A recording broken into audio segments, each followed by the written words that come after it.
So, do you mind telling me why you're so familiar with biblical quotes? It's always a good idea to know what the other side is up to. Right. Hi, I'm Rachel. And I'm Matt. And this is Come In 81 Kilo. You got one job. An FK thing. Hi, I'm Rachel. And I'm Matt. And this is Come In 81 Kilo, a Forever Night podcast.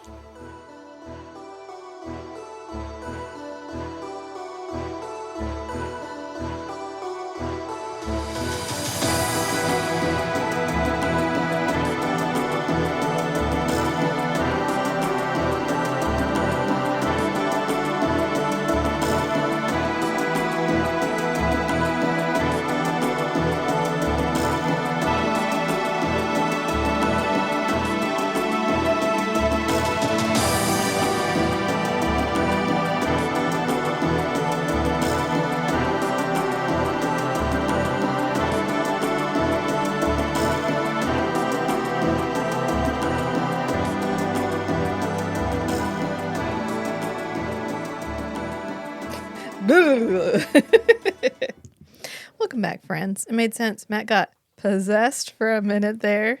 Yeah, this is going to be a short one. Rachel's very preoccupied with Children of Dune, especially since Children of Dune has a character that gets possessed. This episode of Forever Night has a character that gets possessed. Good point. Good point. Yes, we are covering Children of Dune on Strange and Beautiful Book Club. And like 2 seconds for just a PSA. If you didn't know, we have an Instagram. It's Strange and Beautiful Network.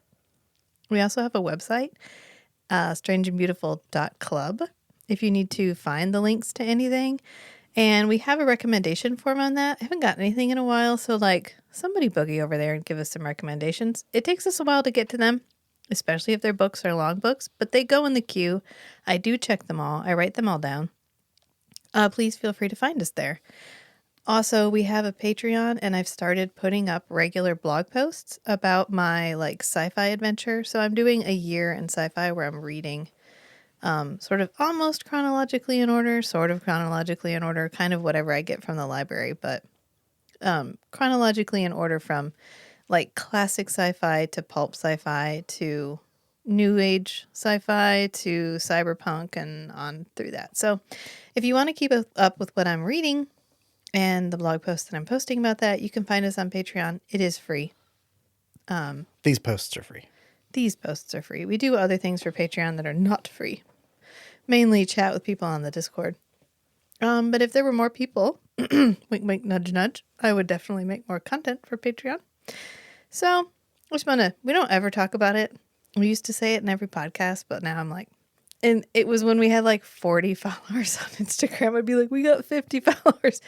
And we're up to like 600 now. We're stuck at 600. I don't know. I don't have any feelings about that, but I would love to, we'd love to grow. Of course we would, because building a community is part of what I wanted to do.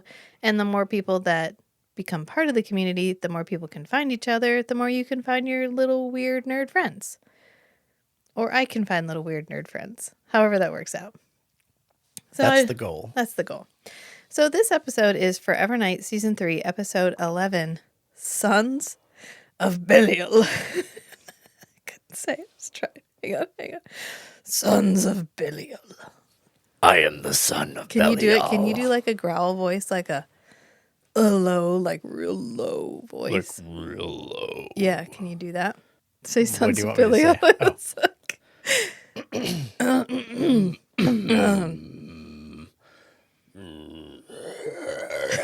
Dig deep, real deep. I am the son of Belial.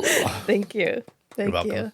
I like to think that Gare did all of his voice acting for this and they didn't use any kind of voice modulation. He literally was just like, okay, no, I can do a demon voice. It's fine. Yeah. Oh, no, I can motorboat that lady's tits. You want me to do that? Not a problem. Like, I am here for you. Whatever you need, I am here for you. This was the Gare improv episode, and everybody else just had to improv along with him. They unleashed him on that woman is what they did. They were like, we need you to act like you are a man possessed. And he was like, I got you, fam. Gare, do your thing. They didn't even, no instructions, nothing. They were just like, woman, are you okay with this? And she looked at Gare and was like, I am perfectly okay with this. And then they just went at it. We're not there.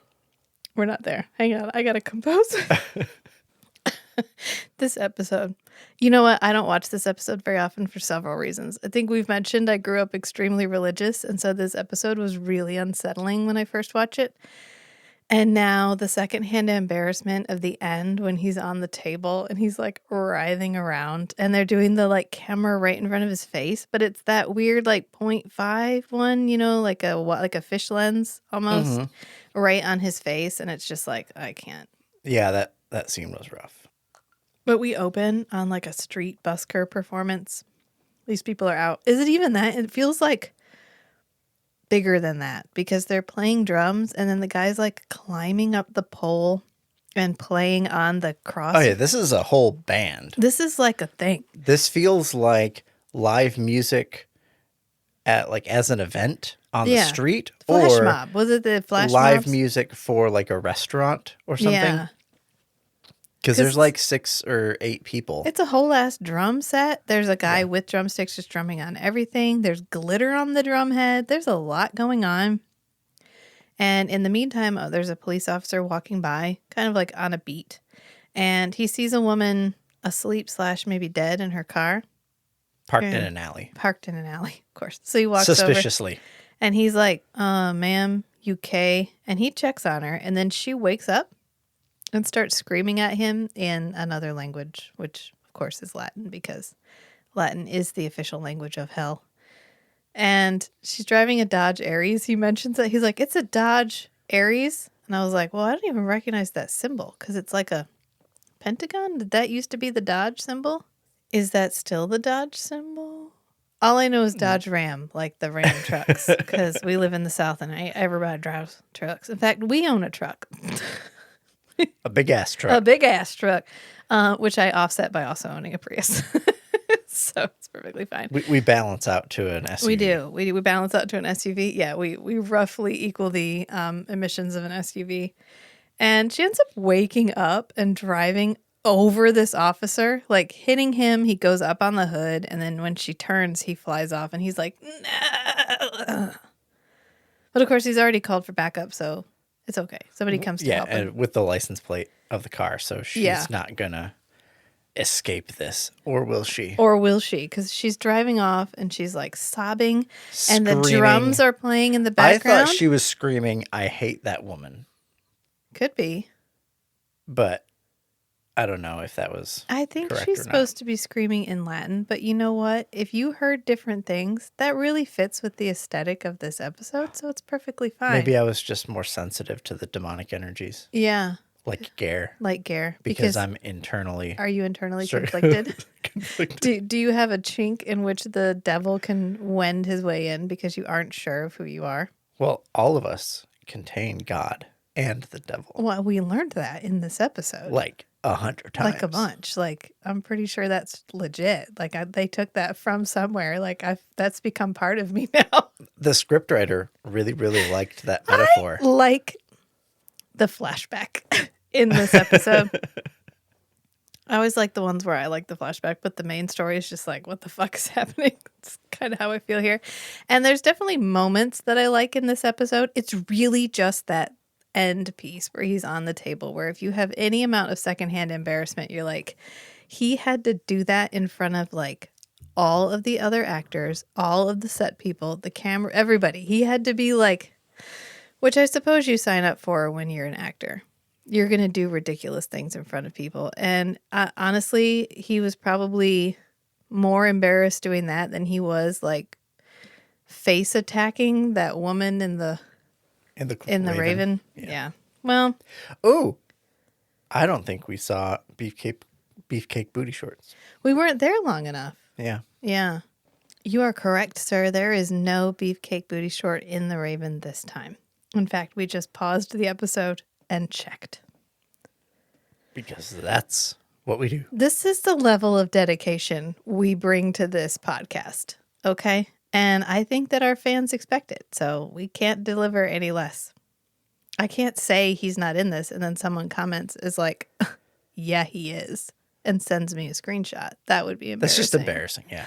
Yeah. So the cool part about this opening, I think, is that we're using the drumming and her driving. Like the drumming is amping up. The guy's climbing up the pole. He's banging on more stuff. The It's live getting more music frantic. is like an analog for her emotional state. Yeah, because it's ramping up higher and higher and higher. And finally, she drives through some construction, ends up driving off this bridge, taking a header into the road below. The car explodes. And there's a big drum crash Well, there's vague. right at the explosion. And then there's vague Gregorian chanting. Like, roll, roll, roll, roll, roll. I've sung in like the last 4 episodes we do. I feel like it maybe need to be a thing now or not. Weigh in. Do you like me singing these or not? Actually, I don't care. I'm going to do what I want anyway. So then we go to the intro. That's it. Ba-da. That's the opening. Ba-da. Yep. And then we come back to Reese looking confused, which feels in character. It just Totally does. in character, yeah. I feel like Reese doesn't get why bad guys do what they do is in every single episode thing. That's his driving motivation for his entire career as a police officer. Yeah. Is to just be dumbfounded at why people would do illegal things. Maybe it's his metric. Maybe he thinks if I ever understand it, that's the day I quit. So he's just always testing the waters. Yeah. I had a realization during this episode that Tracy is always putting out little feelers to see how safe is this environment to speculate about supernatural things. And that's pretty consistent. She's always trying to trend. figure out how much she can talk about what she knows. Right. Because she and Nick haven't known each other that long. Right. Nick will always just, boom, I know something about that in this like supernatural Nick moves context. through the world like a mediocre white man. There is no situation where he feels uncomfortable, where he feels like he can't be himself. He never feels the need to people please. He just slides through the water like a mediocre white man does. But a woman is always testing who she can be in any situation. Right. How much can I talk about the things that interest me? And how much will that make you think I'm weird? And then all of a sudden I'm in this odd little category where like you won't talk to me and I can't get that back. So, I mean, I get it. I get where I do the same thing. I am a relatively odd person. I wouldn't say I'm odd. I'm just me, I guess. And like, I went to the craft store the other day and I had on my Morticia Adams and Gomez Adams t-shirt. And then I had on like I had a sweater on that had skulls on it. And then I have quite short hair and I dyed it red. And without really intending to, just having grabbed a few things and throwing them on to go to the craft store, I looked fairly edgy, one would say. And I struggled to get served in the craft store. And it's not like, it's just that a woman is always having to be aware of what signal she's sending. I have to do that a little bit too because of my niche interests. I didn't say you were a mediocre white man. No, but, well, for example, I went to go get the oil changed Yes. in the truck the other day. Mm-hmm. And I know where I live. So I put on my good old boy outfit. Yeah. Which is like blue jeans that are slightly dirty and worn in and a just bland hoodie and my leather boots and a baseball cap. Yeah. And I walked in and it was full of good old boys. And I did a little bit too good of a job. Like passing the vibe checks. Gotcha. And so I think in the future I need to tone it down, like either I think like posture wise or the way I'm phrasing things when I'm greeting. I think I need to tone down my greetings a little bit because I don't want to get people's attention too much. Right.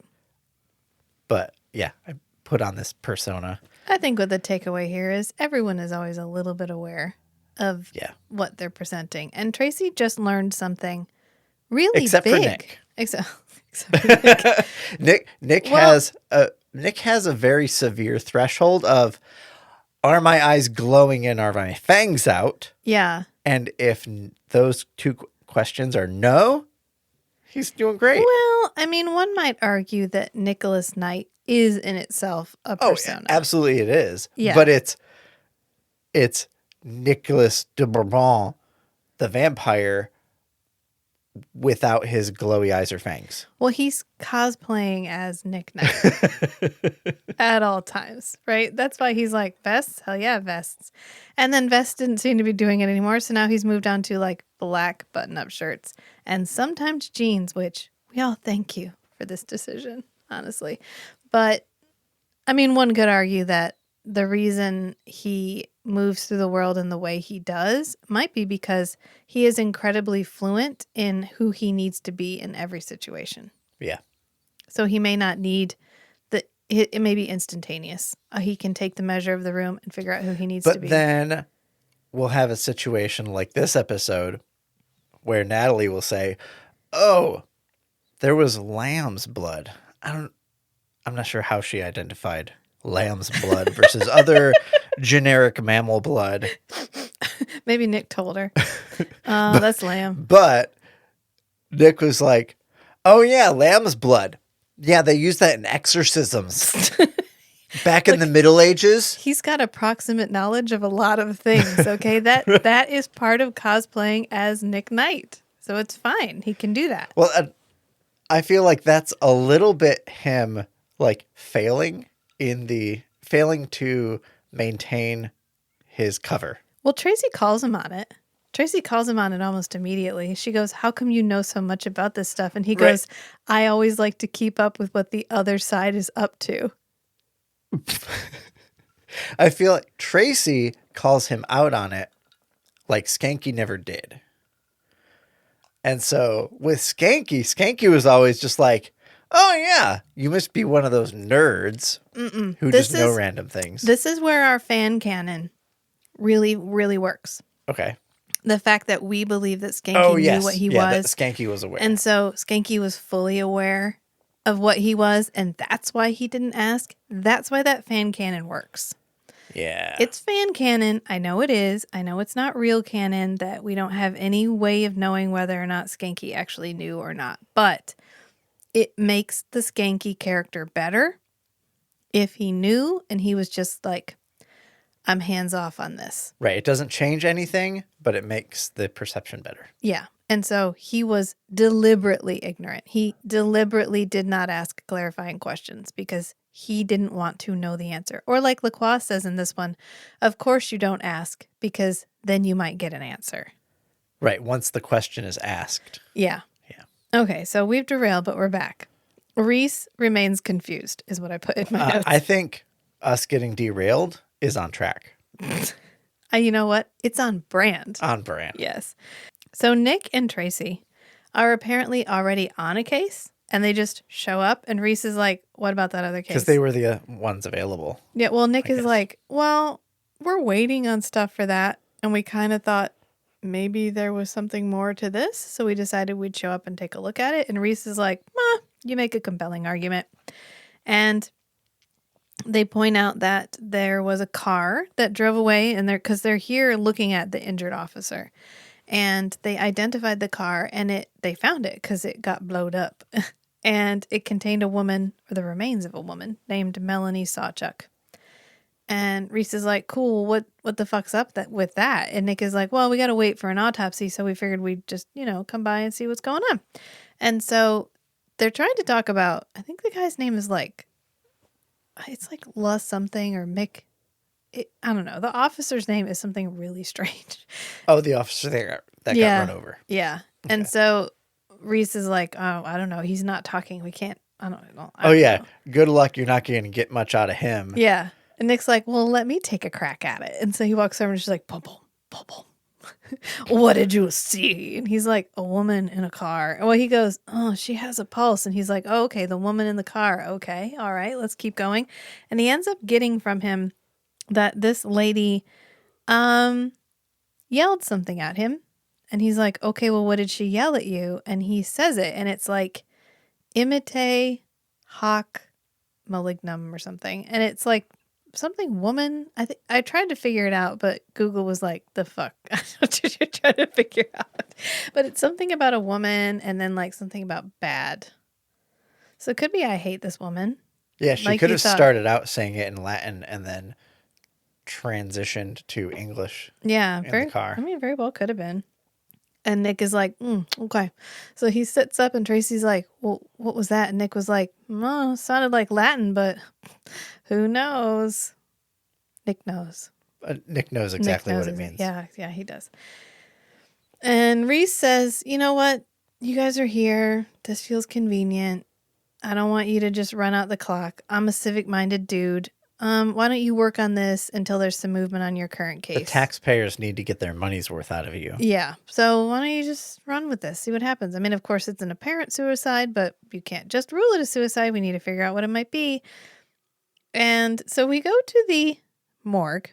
And I want to point out that for a show that literally nobody ever wrote down the canon on anything, Natalie always hates burn victims. We couldn't be consistent about fuck all with Nick, but Natalie, goddammit, always hates burn victims. She's like, ugh. I put burn this victims completely on Kathy. Yeah, I was going to say. That's exactly what I was going to say. Catherine was probably like, doesn't Natalie hate burn victims? Should I say something about it? This has happened like twice already. This will be the third time. Yeah. Please. Why are we talking about this casually? Natalie's traumatized. Yeah. This is triggering for Natalie her. fucking hates burn victims. Didn't you hear her heartfelt story to Cohen about that summer trip that she went on where those people got trapped in a car and they got burned? Didn't you hear that? I hate burn victims.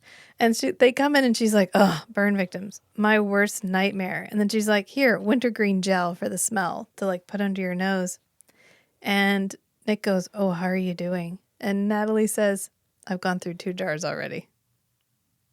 And this woman is still in the body bag. So shit's crazy. And Natalie is like, nah, I haven't really done her autopsy yet. She just got here. She's crispy crittered. I'm about to open her up and do the internal. I'm guessing you guys don't want to be here for that. And Nick and Tracy are both like, that's a negative, Captain. We do not want to be here for that. And she's like, okay, but I got some notes from like whatever, the people that send me notes. And they said that she has a next of kin, a brother, and you can go find him. Here you go. Here's the clipboard. And they go find this guy, which he's not at his house and he's not at a place of business. He's picketing a sex club. Whatever path they took to find him. Yeah. It's a deleted scene. Meh, it's fine. Because what did they do? Go home and he had a Post-it note on his door that was like, tonight's my night to picket the sex club. If you want to find me, that's where I'll be. Or they went there and his roommate was there. It's like, oh yeah, it's Thursday, nights. 3 nights a week. He's at the sex club. That's what the sign says. And this is actually an actor from Dark Knight, which I was like, oh, it's Dr. Dave. And Matt goes, I have no knowledge of what you're talking about. I don't know what that means. I don't know what that means. He's one of the people experiencing homelessness from Dark Knight. He's like the doctor, the one that they meet outside. Yeah, he was the one that was kind of enthusiastic about plasma donations. Yeah, give a little, get a little. It's our way of giving back to society. That's this guy. Yeah. And he's handing out pamphlets outside a sex shop, intimate sex club. Sex club. That's what the sign says. All right. Well, they come up and talk to him. They're like, hey, we're police officers. And he's like, I'm allowed to be here. I'm not harassing anybody. Because he's not stopping anybody. He's just handing out pamphlets. Right. And he ends up quoting scripture at them. I'm not interfering with any of the patrons of this establishment, sir. Isaiah chapter 55, verse 7. Let the wicked forsake his way, and the unrighteous man his thoughts. For the Lord saith, there is no peace unto the wicked. And it ends with, there's no peace unto the wicked. And Nick's this just feels like, completely normal to me. You feel like that? Yeah. This kind of feels like we've living in our town. We've lived in the Bible Belt for too long. That's why. Yeah. Yeah. there was a local restaurant. This is a side. I don't know. There was a local restaurant that had a well, the only words I can think of are strip club, and that is not even remotely what it is. Drag show. There's a restaurant in our town that had a drag show, and it got picketed. And the lady was like, you know what? The owner of the restaurant was like, who was very civically minded and did a lot of stuff in the town, was basically like, fuck y'all, sold her restaurant and left. Because Wow. she realized that this wasn't the kind of place where she wanted to be. Yeah. I respect that. So they tell him, they're like, you know, your sister, she dead. And he's like, oh, cool. Unperturbed.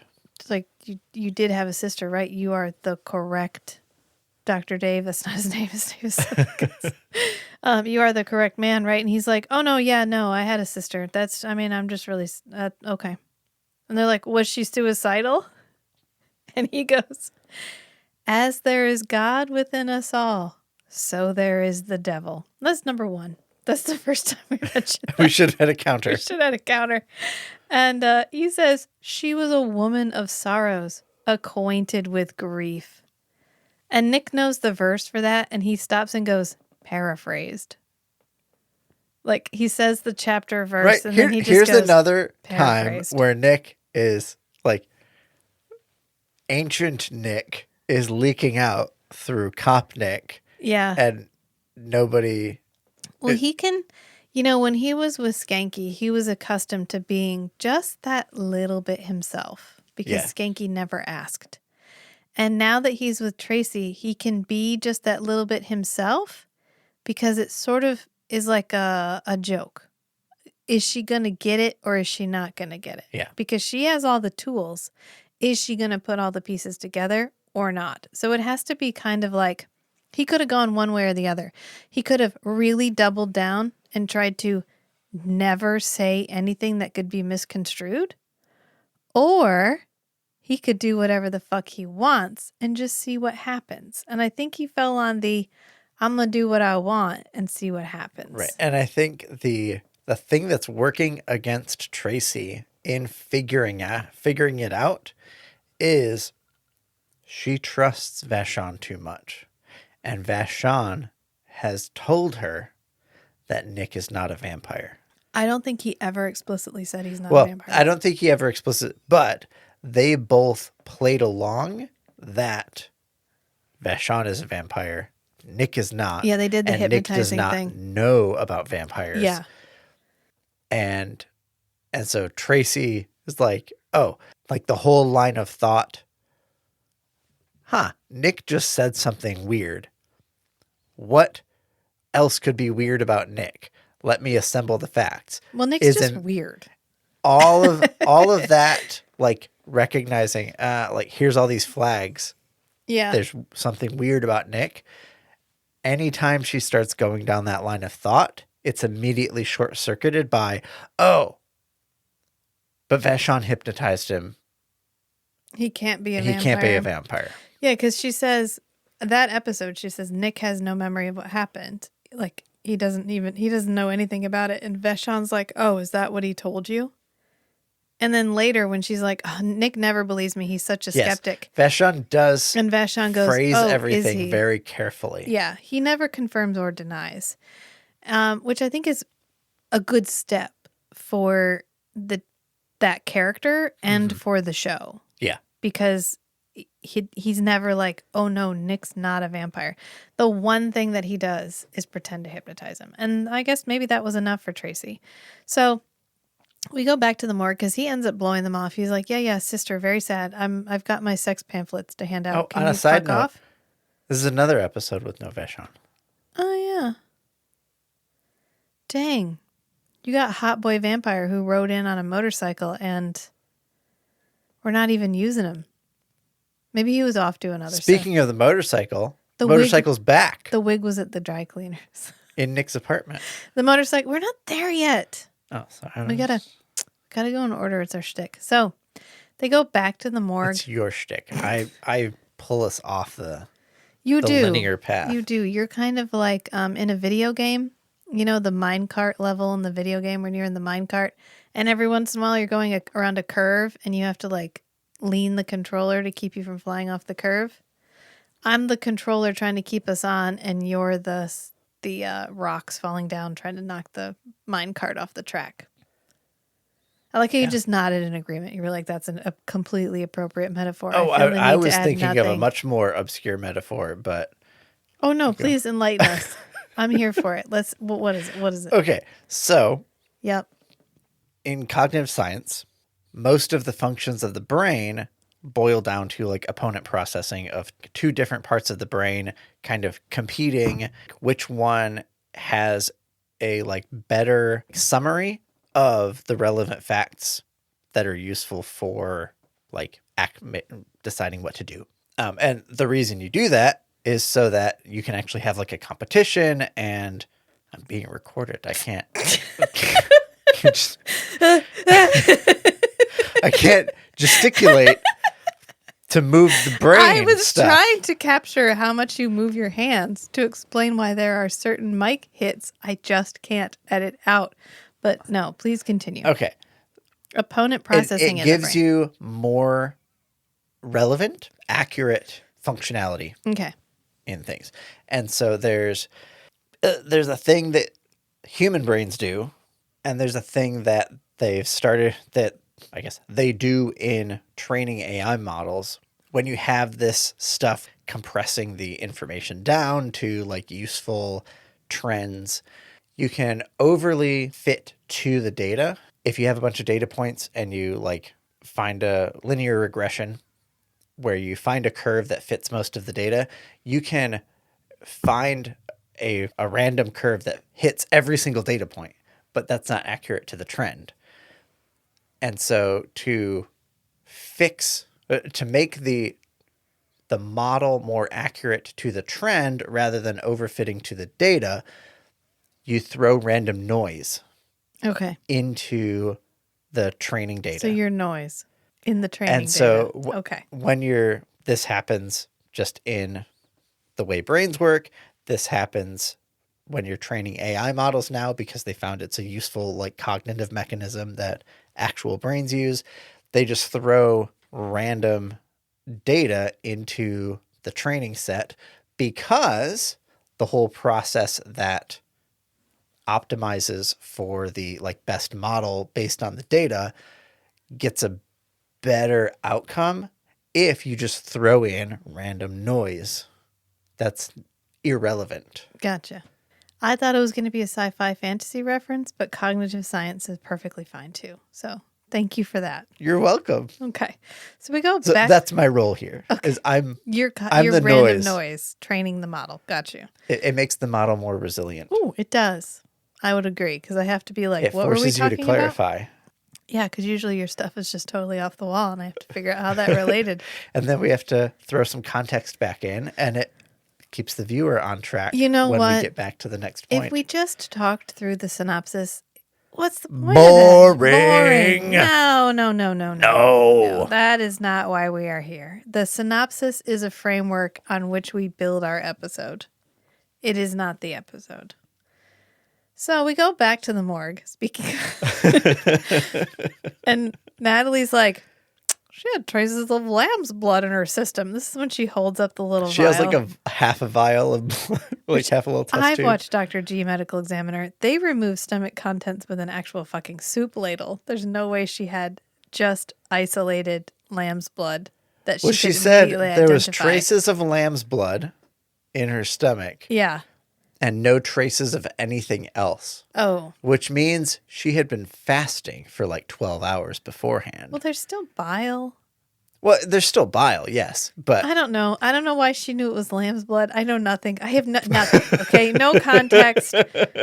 She sniffed it and she was like, "It doesn't smell like cow. I know It must you can be do lamb's blood type tests. Yeah, but not and immediately. Different animals have different blood types. Yeah, I mean, she would know if you sent it out. She didn't look at this No, like underneath the you microphone. can do it in like 10 test tubes, and you just put a little reagent in each different one that reacts to a specific blood type. But why would she have that in the morgue? Is it cow? Is it rat? Is it cat? Is it dog? Is it lamb? Is it... Why? Because Natalie's a You know boss. what? She's a fucking boss. That's how she knew, and that's it. That's good. You know what? I'm just going to leave it right there. And she says she drank it. It was in her stomach. And she goes, but I can't figure out why. Like, she's not standing right next to a vampire. Why would you ever drink blood? And Nick is like, I know why. And he goes into a flashback. Wham! He like leans on the table. Is the body still on the table? Does he lean on this woman's charred legs and like leans forward? And it's Nick and LaCroix, and surprise, motherfuckers, they were at the Inquisition. I feel like only one of the guys in here actually had a good like Spanish accent. One guy that comes in does. One of the priests that comes in. Because he says sounds Barcelona. Barcelona. He sounds Spanish. Everybody else sounds like not. But there's a couple. I mean, it's not like there's Spain. one other guy, one of the Inquisitors. Yeah. He has a good Spanish like enunciation, but it sounds, I don't know, like very academic, like Spanish. Nick Everybody speaks else Spanish is one time. like, I took Spanish in high school for 2 years. Nick speaks Spanish one time. He gets like 3 words, and this feels intentional because it's not great. It's not like Spain has one accent. They have northern and just like we have northern accents and southern accents, and Like Doctor regional. Who says, every planet has a north. Every planet has a north, and you can't like across the board be like they don't sound like they're from Spain because northern Spanish accents sound way different. Catalonian. Yeah, not Catalonian. Catalonia is its own separate thing. Barcelona, Catalonia. Catalan Catalan? is actually its own separate language. Okay. And every once in a while, they're like Texas, but yeah, like they keep trying to but cool Texas. They'll be separate. like, "Can we be our own country?" And Spain's like, "Fucking no." No, you you have fucking no. you bring too much money. You to have the Gaudi. country. You can't secede. So Gaudi. Gaudi is a famous architect, and he Oh, lived in okay. Barcelona, and he built a bunch of stuff. And everybody that goes to Spain to see architecture, you go to see Gaudi. Okay. And he's in Barcelona. So you can't leave. That's what tourists are here for. No one would visit Spain without you. There's Seville and Madrid, and it doesn't matter. So I'm sure we have one listener who has weighed in on Spanish before, and that's Maria. And she commented when we talked about the Spanish in the episode Black Buddha, when the Inca shows up and he's yelling at Tracy in Spanish, even though we know he speaks English. And she said that it wasn't great in that either. So I have to imagine it ain't great. Although a couple of the people actually sound like they might actually speak Spanish, like as a language.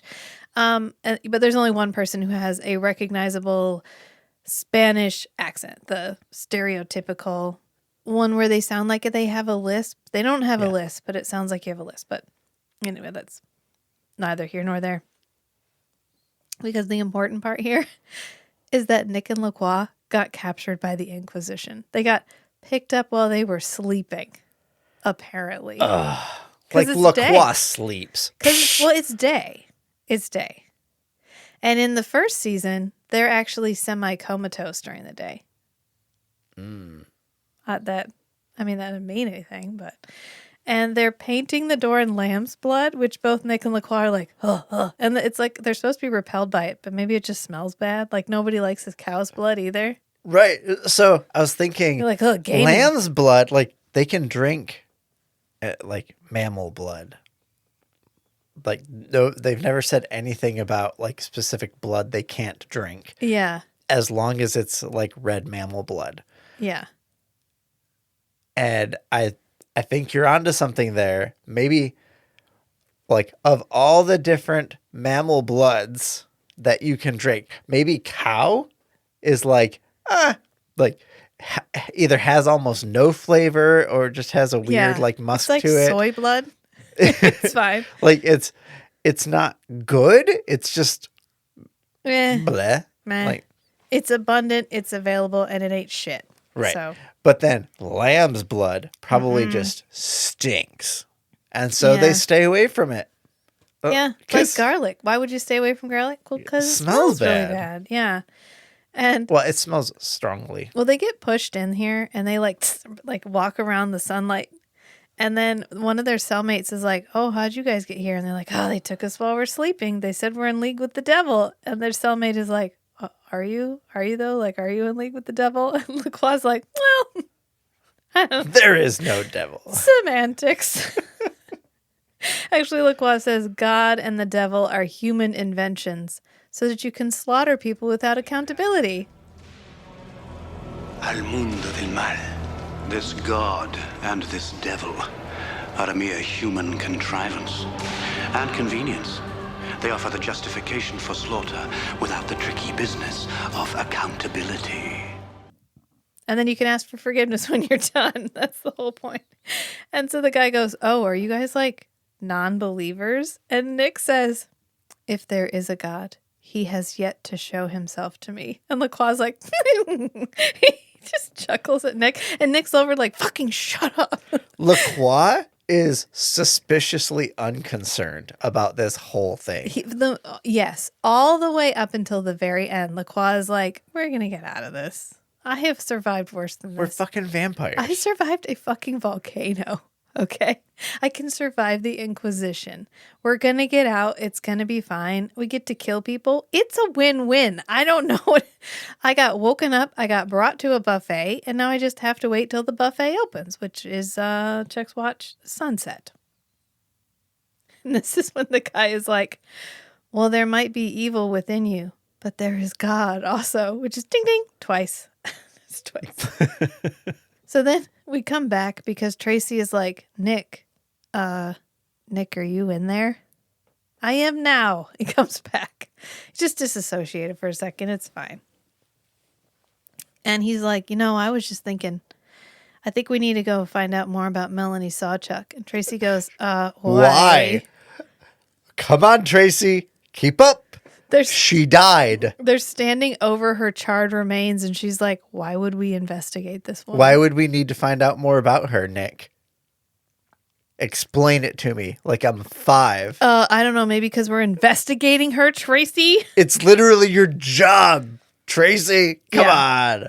So they go to her apartment, and Nick, I think he makes like a Bible reference, a quote. No, I think the implication was supposed to be Tracy was suspicious about how interested Nick is in pursuing this investigation. Well, yeah. And he knew the thing about the lamb's blood. He was like, oh, that used to be used in ancient exorcism rituals. And that's when Tracy's like, why do you know so much about this stuff? And he says, it's always good to know what the other side is up to. But when Tracy is like, why? It just comes off like... But why though? Why? Huh? Like, why are we even here? Well, it could be more of a why. Like, I know we're going to investigate Melanie Sawchuck. I know we're going to do it because she got murdered. But like, why is that your highest priority? Why for you are we investigating Melanie Sawchuck? I think that's what the writers probably had in mind. Yeah. But the way it just plays is why. Yeah. But I really think it's more like, what does this mean to you? Like, this is a thing we're doing to pass the time while we're waiting for other paperwork to come in. So why are you all of a sudden like, let's go all in? I saw an Instagram reel and it was an interview with the guy who is the English voice actor for Goku in Dragon Ball Z. Yeah, you sent that to me. And so he said he took the job. He was in the office for a little while. Like, he sees the picture of Goku. Goku's the main character of the entire show. But his boss, who liked to tease him about stuff, his boss didn't tell him. And so Goku's like a himbo. Like, he's this buff, strong guy. But just a nice guy. But he's completely oblivious about, anything practical. He's got nothing. Yeah. And so he said it was 2 weeks in, and he said he was struggling to just really wrap his head around this character. And one day his boss comes in, leans his head in the room, and says, you're the main character of this entire show. And he said he responded with like, "Oh, wow, really? Wow, that's cool." And he said that's when the character clicked in his mind. Like he said it was life imitating art. Well, he Goku'd out is what he said. Yeah. So I feel that's the vibe Tracy is giving off. Yeah. I Is don't know like- that she's like, I think, you know what's No, happening I think here? it was just this particular conversation. Well, we had that long discussion at the beginning of this episode, how sometimes the way you present yourself is a signal. Mm-hmm. And she's a attractive, thin, blonde woman. It's really hard for her to say something that gets taken seriously. Yeah. Especially in the 90s in this context. And she's supposed to be way younger than everybody else. It's like having a teenager tag along with you and they're like, "But why though?" And no matter how they ask that, it's never going to sound deep. Even if they're like, "But why?" You're going to be like, "Come on, honey. Did you not pick it up? We're investigating a murder." And what she's really asking, I think, is like, why for you? Why are you so into this? Why for you? Yeah. Why for you? Yeah. Because as soon as he makes the announcement about lamb's blood, how it's used in exorcisms, they go to her house and there's a broken window and Tracy's like, "There's blood on this window." And Nick is unconcerned. He does not check the window. He's like, "Oh, cool." She's like, "Maybe somebody jumped out," and he was like, "It's broken glass. You cut yourself up. Why is the fucking window broken?" We never go back to that. We don't go back to that at all. We're like, unless it was just her going insane. it was her first attempt on her life that night. I don't know. Like they're just like, "Oh, okay, cool." They don't take samples. They don't take evidence. They're not wearing gloves. They just walk into this woman's house and they're like, "Oh, the window's broken and there's glass on it. Oh, I hope she didn't cut herself when she broke it. That's really sad. Maybe that's oh, well, what?" And then Tracy's like, "Ooh, it's really cold in here." You know, the fucking window's open. Like, What she shivers when she touches this book. yeah, and then with her bare fingers. and then they flip the book over and it's just like exorcism on the book. Dummy's Guide to Exorcism. It's literally like, "So you want to be an exorcist?" Exorcism for Dummies, a historical perspective. Lamb's blood. Oh, it's written by ex-Reverend Vanderwall. Is it? Oh, no, I'm just throwing that bullshit out there. Oh, it could be. I don't know. I didn't even look. I wonder if it's a real book. I Like if very somebody much was just doubt at it. like a used bookstore down the road. No, and they're it's- like, we're no. doing this possession episode. You know, it would have been fucking hysterical if they flipped it over and it was The Denied. Oh, that would have been a really nice callback. It would have been a good cut, but alas, it's just like exorcism. And he's like, "Oh, guys, I think this book's about exorcism." And then they go back to the precinct and Reese is like, "Are you guys fucking serious about this? Are you telling me you think this woman might have been possessed?" And Tracy's like, "I don't know, Captain. It was really cold in there." So Reese is like, well, you said the window was broken, right? And it's October. Remember, it's October. We're in Canada. We're in Canada. Do you not see the picture? Canada. Do you not? Don't do that. That's for you, Meg. There's a Korean drama called Goblin, which is really, really good. And there's a part where the two main characters go to Canada. And so the girl is like, "Are we in Canada?" But when she says Canada, she says Canada because she's speaking Korean. And so when we were in Canada, every time we had to say Canada to Meg. Well, we tried to get Meg to watch it, and she was outraged. not into it. No. So Canada? just riffing off of her outrage, Yeah. we kept saying Canada.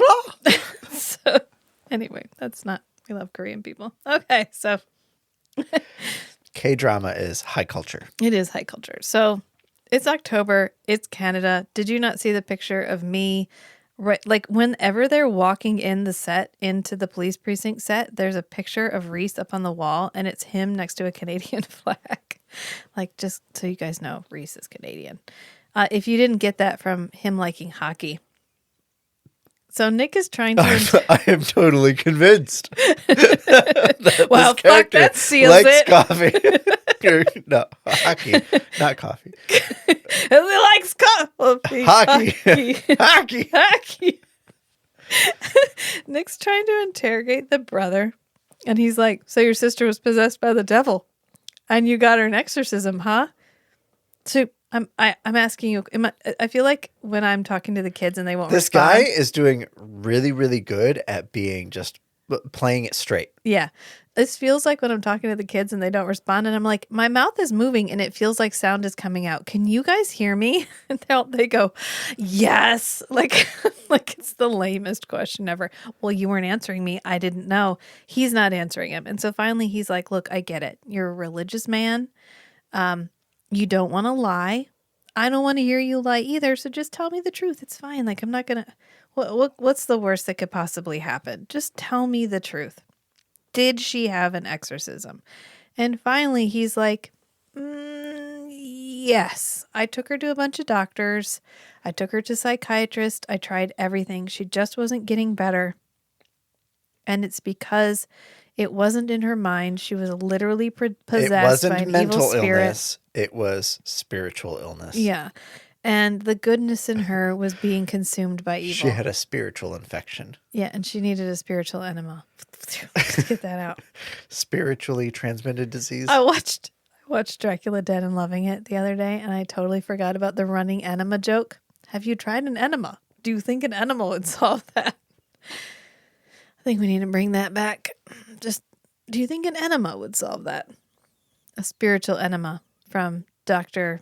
Van der Waal, who's from everything. He's like such a 90s actor. As soon as you see him, you're like, whoosh.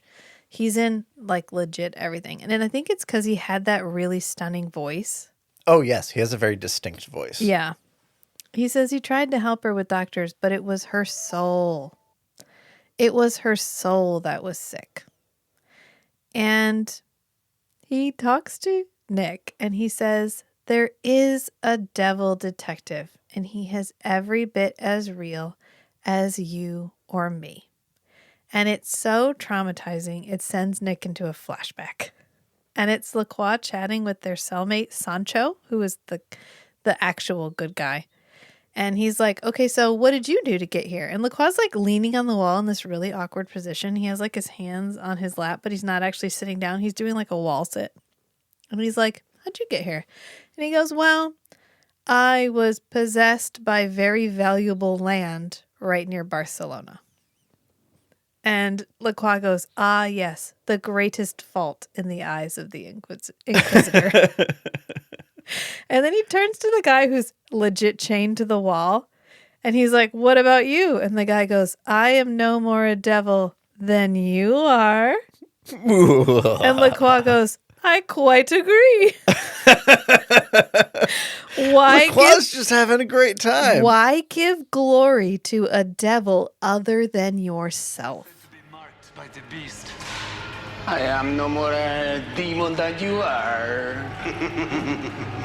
I quite agree.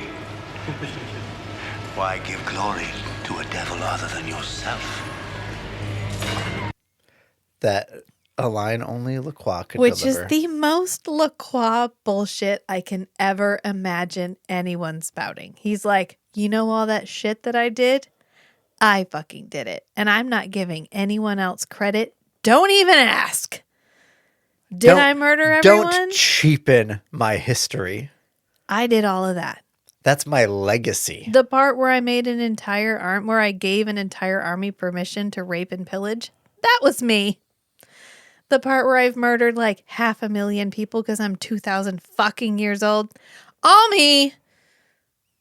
I get no cop-outs. I own that shit. I did that. That's who I am. And that is so fucking Lacroix, and I just fucking love it.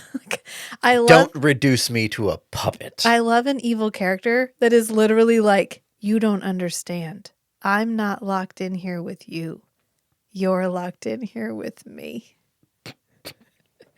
And so they come in and they're like, hey, guys, time for us to take one of you. And so they take the guy who's legit chained to the wall. And this guy starts shouting in Spanish, including like Belial. So obviously this dude is actually possessed. I think that's what we're supposed to be getting. And we come back to present time because the guy's still talking. And he's like, Satan takes hold of people, detective. He sends his angels and he promises you power and eternity. And Nick is like, yeah, I know. I know this better than most people. And the guy keeps going. He's like, the devil has to be driven out. So if you have the devil in you, you got to get that shit out. It's like an evil pimple. You got to pop it. And so he asks about his sister and he's like, well, is that why? Like, do you think that's why she did what she did? And the brother is like, yeah, she must have killed herself to be free of the demon's influence. The devil, our beliefs compel us to work against Satan. So if what she needed to do to end Satan's influence in her life was end her life, then yes, that's what she did. And Nick is like, okay, cool, but you sent her to somebody. Who did you send her to? I just need a name. And he tells him, he's like, Dr. Max Vanderwall. Okay. So one of the ideas I wanted to talk about here, it was in reference to this episode, is the idea of Satan as like an individual who's like the enemy of God and actively works evil and mischief and whatever in humanity. Yeah. Is newer than Lacroix. Yeah. Especially when you start talking about Lucifer, who is a character in like Christian fan fiction. Yeah. I mean, So Pompeii Lacroix, erupts in 79 AD. right. Yeah. So he's And only a lot of the like formalization of Satan. So like Satan, like with a capital S as a pronoun, like a name of a single person, entity, whatever, doesn't get used much until like the 2nd century when they're putting the rest of the Bible together. So Lacroix would have gotten turned into a vampire, and he was probably up to speed on most of the religious drama, Yeah. especially with the Roman Empire and the Christians and all that. So as he's being a vampire, fucking his way through Europe, he's probably learning, like he's probably hearing the people talk about it, you know, over the years and decades. there's this Oh, weird yeah. cult that just won't seem to go away. Yeah, and Yeah. now they're talking about Satan as the general of this army that actively works against God. Yeah. It's like, what the fuck is this? This is You know somebody's what making up new stories. You know what it would probably feel like? Mm-hmm. You're like 20-ish, 30-ish maybe, when, you know, like Star Wars has been out for like 30 years. You're born. And there's a whole bunch of people who are super fans of Star Wars. And you're like, okay, that's like cool. Star Wars is, I mean, it's fine. And for a while, it's like, well, this isn't really going to catch on, right? And then it sort of disappears. And then you live long enough to see Star Wars come back. And then Star Wars get more and more and more properties associated with it and create a larger and larger following. And then they keep retconning things into the original story. And you literally live long enough that Star Wars has become an actual religion and everybody believes in it. But you remember that it was just this science fiction bullshit that somebody wrote down like a couple thousand years ago.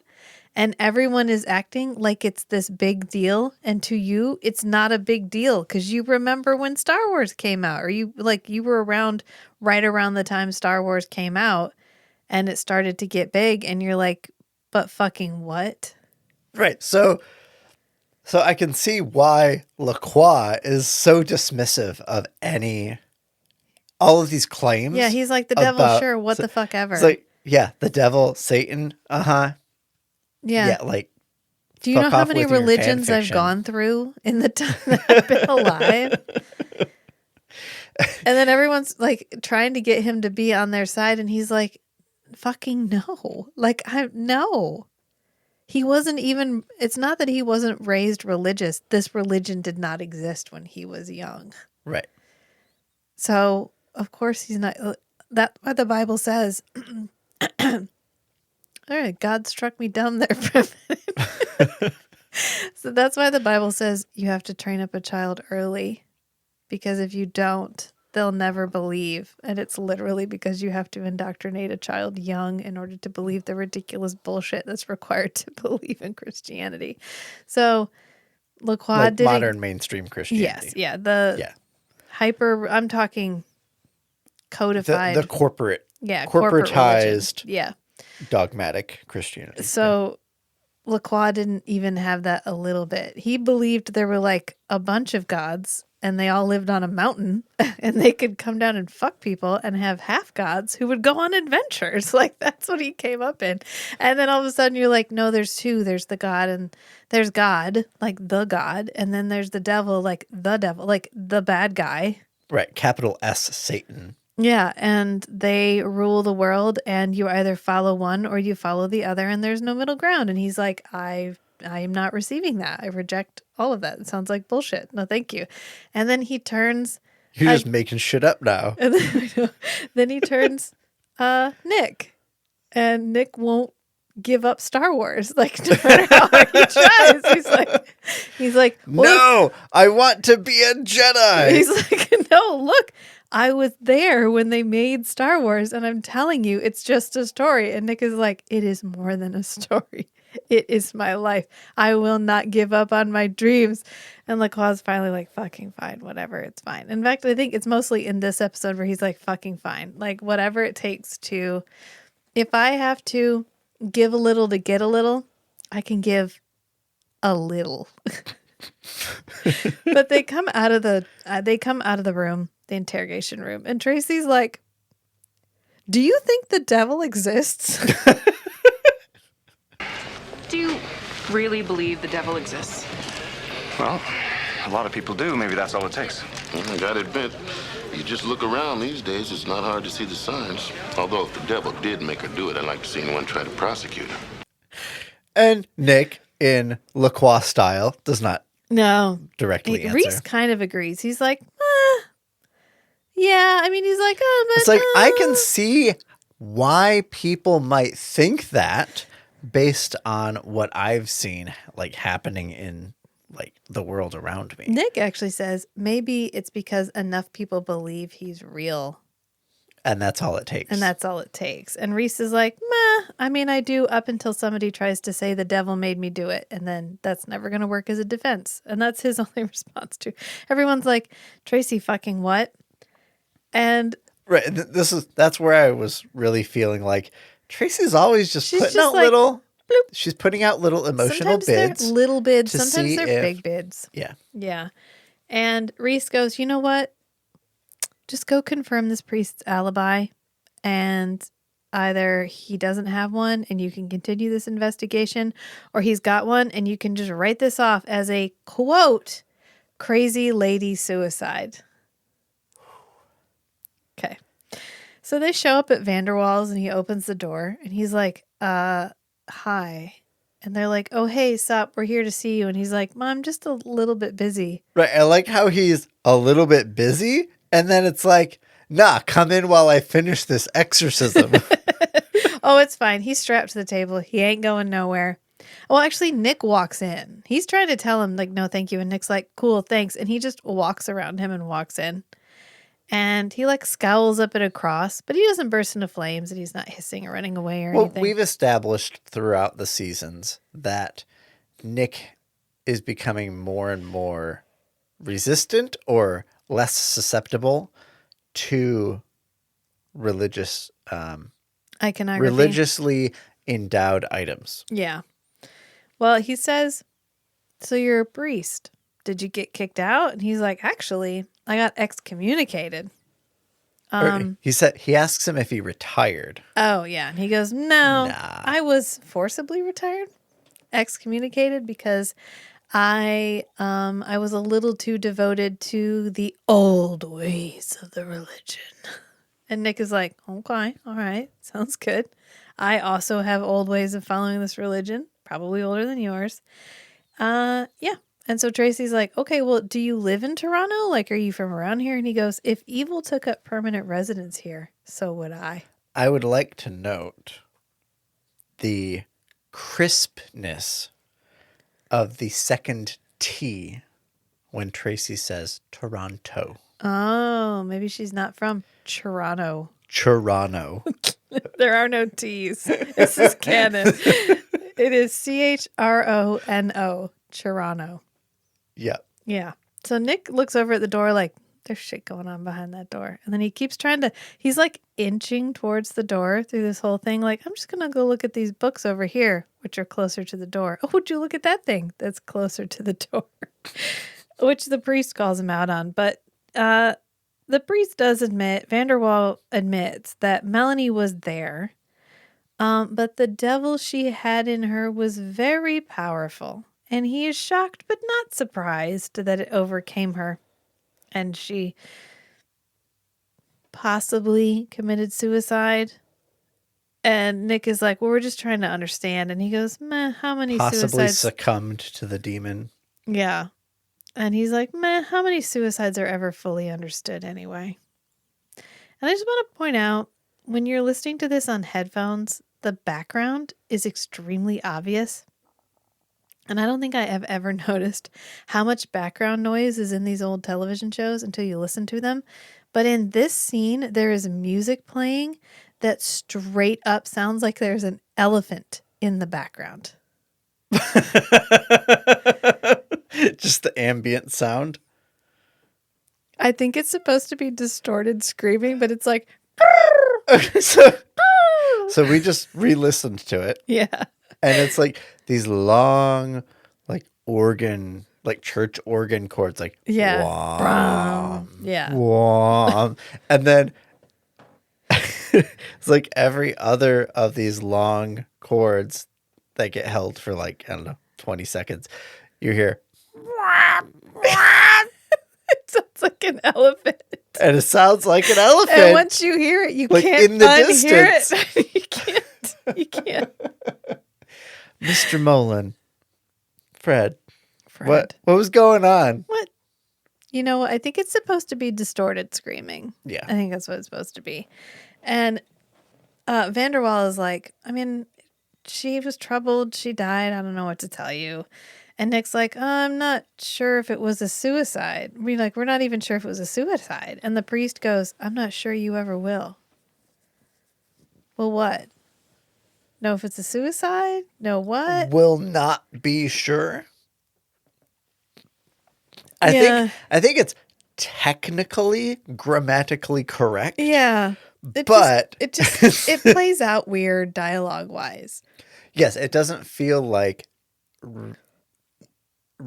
plausible dialogue. Yeah. Yeah. But the priest does notice that Nick is inching towards this door. He's like, oh, you want to know what's through that door? We can go through that door. So he opens the sus door. You want to see something cool? You want to see? You want to see what I was busy doing? And there's a guy strapped to the table, and he's like, "This is me working. I'm at work right now." And the room is full of crosses, and so Nick is, of course, And like, Nick sees somebody strapped to a table and is like, I'm totally familiar. "Oh, it's an exorcism." Oh, I was thinking more like kinky sex thing. And I am not, because we have plenty of opportunity to discuss kinky sex in about 10 minutes. So the priest walks in and he goes, who am I talking to? Am I talking to Michael? And the guy's like, it's not Michael. Michael's not here. Michael's not here right now. Please leave a message at the beep. Elephants. Please leave a message after the elephants.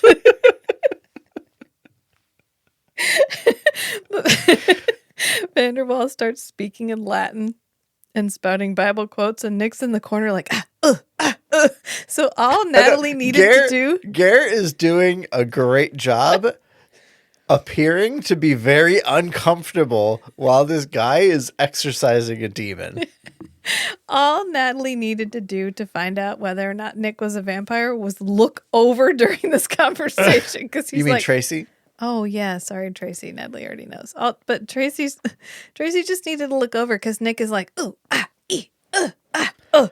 But It's like, Tracy's locked in. it's like the death scene where Paul Rubens is dying in Buffy the Vampire Slayer when he was It's just happening in the background for so long. He was allowed to ad lib that. That's why it's like that. They were like, "No, however you want to fucking do it," because he gets staked and then he's like, "Ooh, ah, ooh, ah." It's the best scene, honestly. Yeah. Rutger Hauer's a vampire, Paul Rubens as a vampire who dies dramatically. And so he ends up commanding the devil out of Michael. And there's enough reverb in Michael's voice when this happens that it like He vomits resonates. the demon out. It at resonates Nick. over the room to Nick, and Nick is like, "Whoa!" He like throws his head back, and his eyes go green. You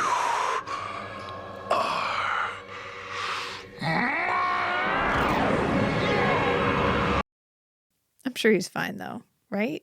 I guess gonna be fine. That can't be bad. Because Michael's fine now. Right. The devil left. He's just reacting to the violent release of energy from the exorcism. There's an episode of Angel where they have this kid, I think, that's possessed with the demon. And so they cast the demon out and they have to get a box to keep the demon because if they cast it out without having another vessel for it to go in, it'll be free and it'll be able to hurt people. I was actually thinking about something like that when this happened. Well, the It's demon like, comes why out. didn't the guy have something to trap it or whatever? Well, it breaks the box. And and Cordelia's like, shit, because she was supposed to get one made by blind Tibetan monks. And instead she got one that was done by like mute nuns. She's like, it's not the same. And so they leave. They leave after that. They're like, okay, cool. Thanks for the alibi. Strange man. I mean, he didn't do anything illegal, but everybody was there consensually, so whatever. So they leave, and Tracy's like, oh, it's also... The demon was not there consensually. Well, I guess But arguably... demons don't have rights. Because they don't have an independent physical They have not been manifestation. proven to exist. That's why they don't have rights. So Tracy's like, I think it's all smoke and mirrors. You know, pay no attention to that man behind the curtain. And Nick does not get the reference. He goes, what? And she's like, you know, Wizard of Oz. And for once ever, Tracy is not on board with these supernatural shenanigans. She's like, I don't buy it. I buy vampires. I buy every other supernatural thing we've encountered up until now. I buy that you got over amnesia after a week's vacation, but I buy that you got over a gaping hole in your head. Yeah, a gunshot wound to the head. But demons, fucking step too far. And Nick, of course, is possessed at this point because he's driving down the road and he sees a guy in a priest outfit and he swerves around it. And Tracy goes, Nick, are you okay? And he's like, yeah, I thought there was a cat. Nick,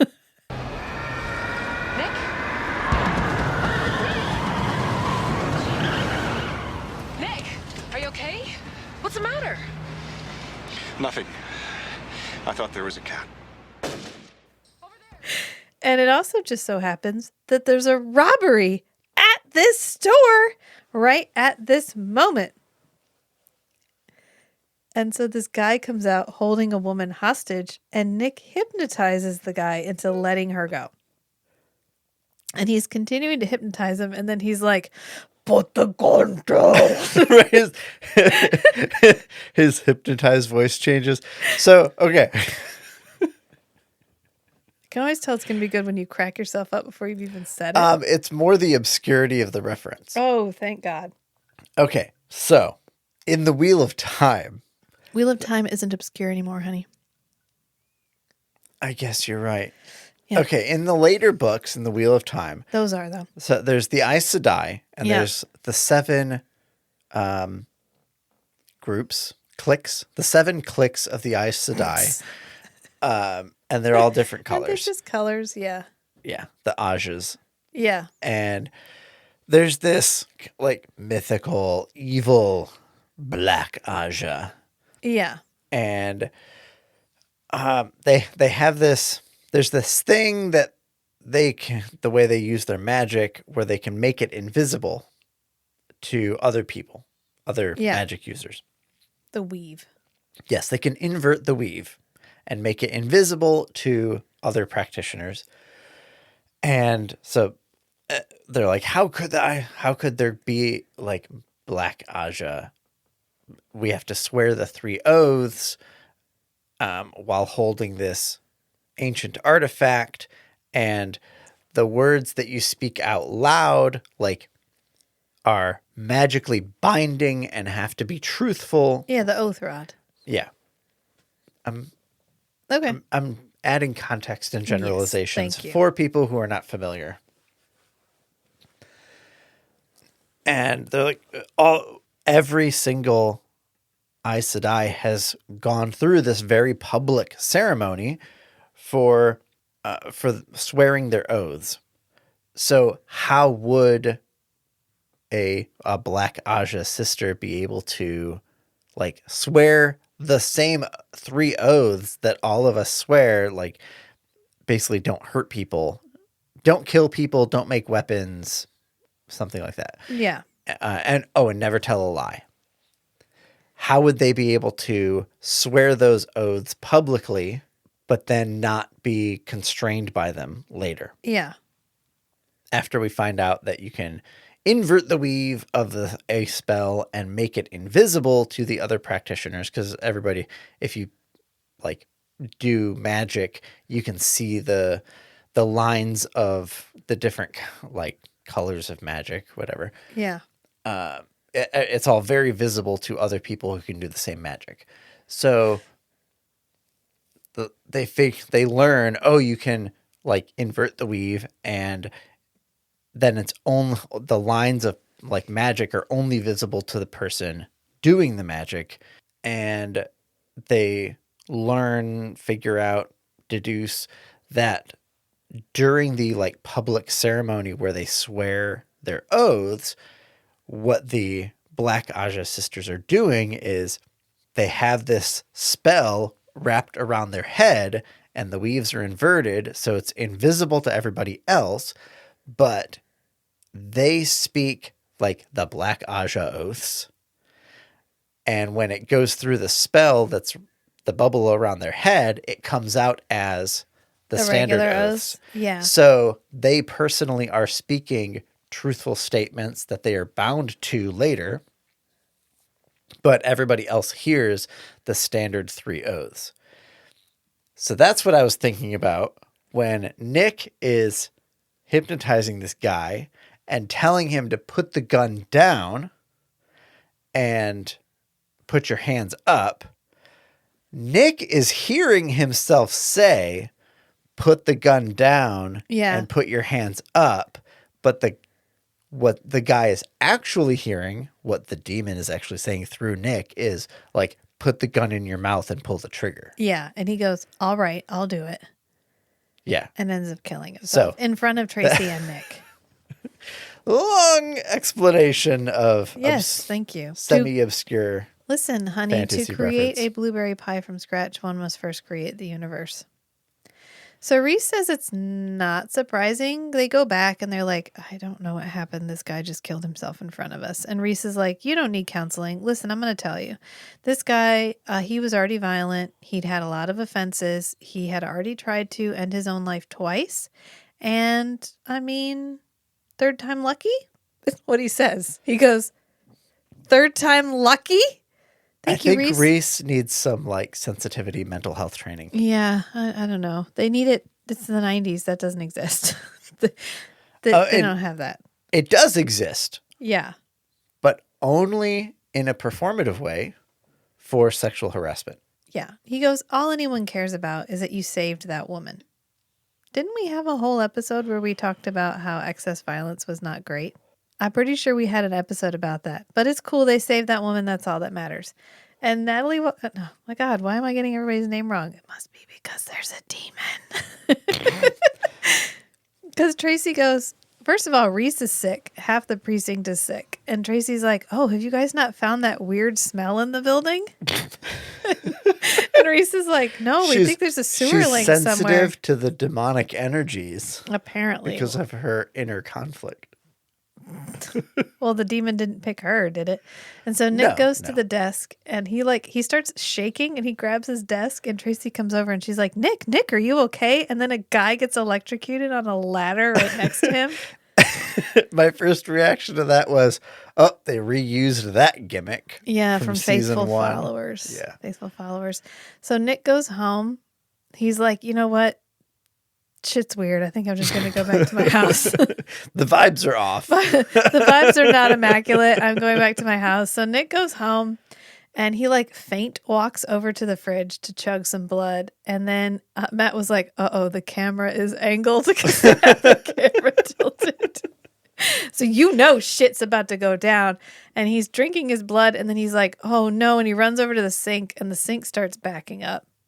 And then he like looks up and his eyes start to glow like It's weird a pretty color big green. deal if you're on like the 6th floor of a warehouse building and your drain is backing up. Yeah. That's a problem. That's a problem. And then he drops his bottle of blood and it splashes all over the floor. And then he walks over and all of the piano wires in his piano are broken. And then somebody like screams and throws a bottle at him. And he ends up like running at the camera. And then we get launched into the flashback all at the same time. And this is where we see the motorcycle is back. When he flees the apartment. This is the part where he just runs at the camera and we like whoosh into a flashback. And there was that one episode that just had stellar transitions. Like every time we transitioned to the flashback. The one that was directed by Gare. Was that the one that was directed by Gare? But every time we went into a flashback, it was like, shit, that was a great transition. Because I said that it must have been like a filming intern. And they're like, yeah. Play around with it. Yeah, can we just have him do look off to things the left? that we've No. never seen before. Let's do some cool shit. Well, this felt like cool shit. And it's Lacroix grilling the other cellmate about God. I think his name is Sancho. Yes, the remaining guy is Sancho. Yeah. The Spanish guy. And the guy's like, I don't know. It's not for me to question God. And Lacroix goes, of course you can't ask because then you might actually get an answer. It is not for me to question. Of course not. Because once the question is asked, it must be answered. Yeah, once the question is asked, then the answer will come. So the guy gets a little pissed off. He's like, well, you serve the devil. And Lacroix goes, I serve no one. And so Sancho fires back, then you are without purpose. And Lacroix's like, that may be, but at least I don't lie to myself. It's like, I don't subscribe to hustle culture. Mm-hmm. I would say Lacroix deludes himself, deceives himself, lies to himself. Yeah. About one thing, that Nick will eventually be I was his going friend. to say about his chances of getting with Nick, because that's about the one thing that he's like, I'm pretty sure if I keep banging my head against this wall, it will eventually develop a hole. I can do this. It's a classic, you're too close to the problem. Problem. Yeah. Well, Nick steps away from Lacroix and goes to stand next to Sancho. And Sancho like flinches away. And Nick goes, You don't have anything to fear from me.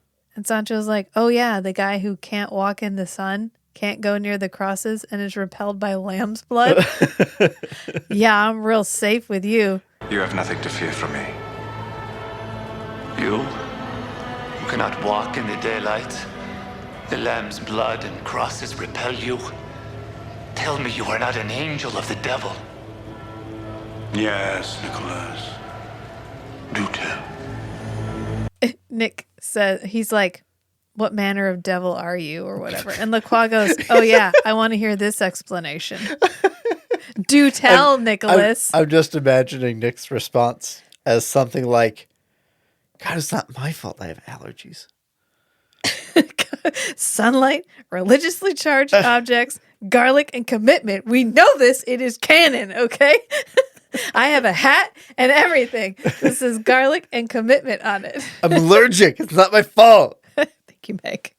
So that was our Patreon gift. Our Patreon, our first and most devoted of all patrons, who now has a podcast called Garrett Can Get It that you can listen to, sent me a hat that says garlic and commitment on it.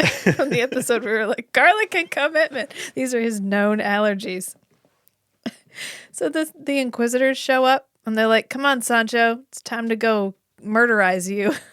And Sancho's like, no, I am a devoted Christian. But And they're Gare like, has fallen in love with this man. he has. I mean, he's like, Nick. Nick has fallen in love with this man. yes, thank you. Don't. We know that they're two separate people. We just make jokes about it. Are they, though? Not in this episode, they're not. So Nick. Well, in about 5 minutes, Yeah. Gare will be unleashed. Unleashed. But Nick is like, I'm the devil. And I tried to get this guy to join me, and he refused to join me. And Lacroix watches Nick. His faith. No. The best part of this scene is Lacroix watches Nick vamp out, and then he goes, oh, really, Nick? Such crass showmanship. Like, Well, Nick, how passe. Nick is telling the Inquisitors that the guy's faith stopped him from joining them and the devil. So you should probably let him go. And they're like, hell yeah. We got some better They're like- devils right here. They immediately say, like, okay, you can go. Yeah. Bye-bye. Bye, you go. And so they pour oil on the floor and light it on They fire. just have a bucket outside the door. They're like, get fire and oil. And they're like, cool, I got it right here. So they just pour oil on the floor, light it on fire. And it's so traumatizing, it sends Nick back to the present. Out of the flashback. And this is when he flees and the motorcycle is over by the door, which we haven't seen the motorcycle in like a season and a half. So welcome back, motorcycle. And he goes directly to the Raven. Like, this is the best possible. You know what? I think he's going there for help. I think he's going there to find Lacroix to get help. But he goes in and then he freaks out a little. And we do this top down thing where he like tips his head back and vamps out, which is pretty cool. And then this lady walks up to him.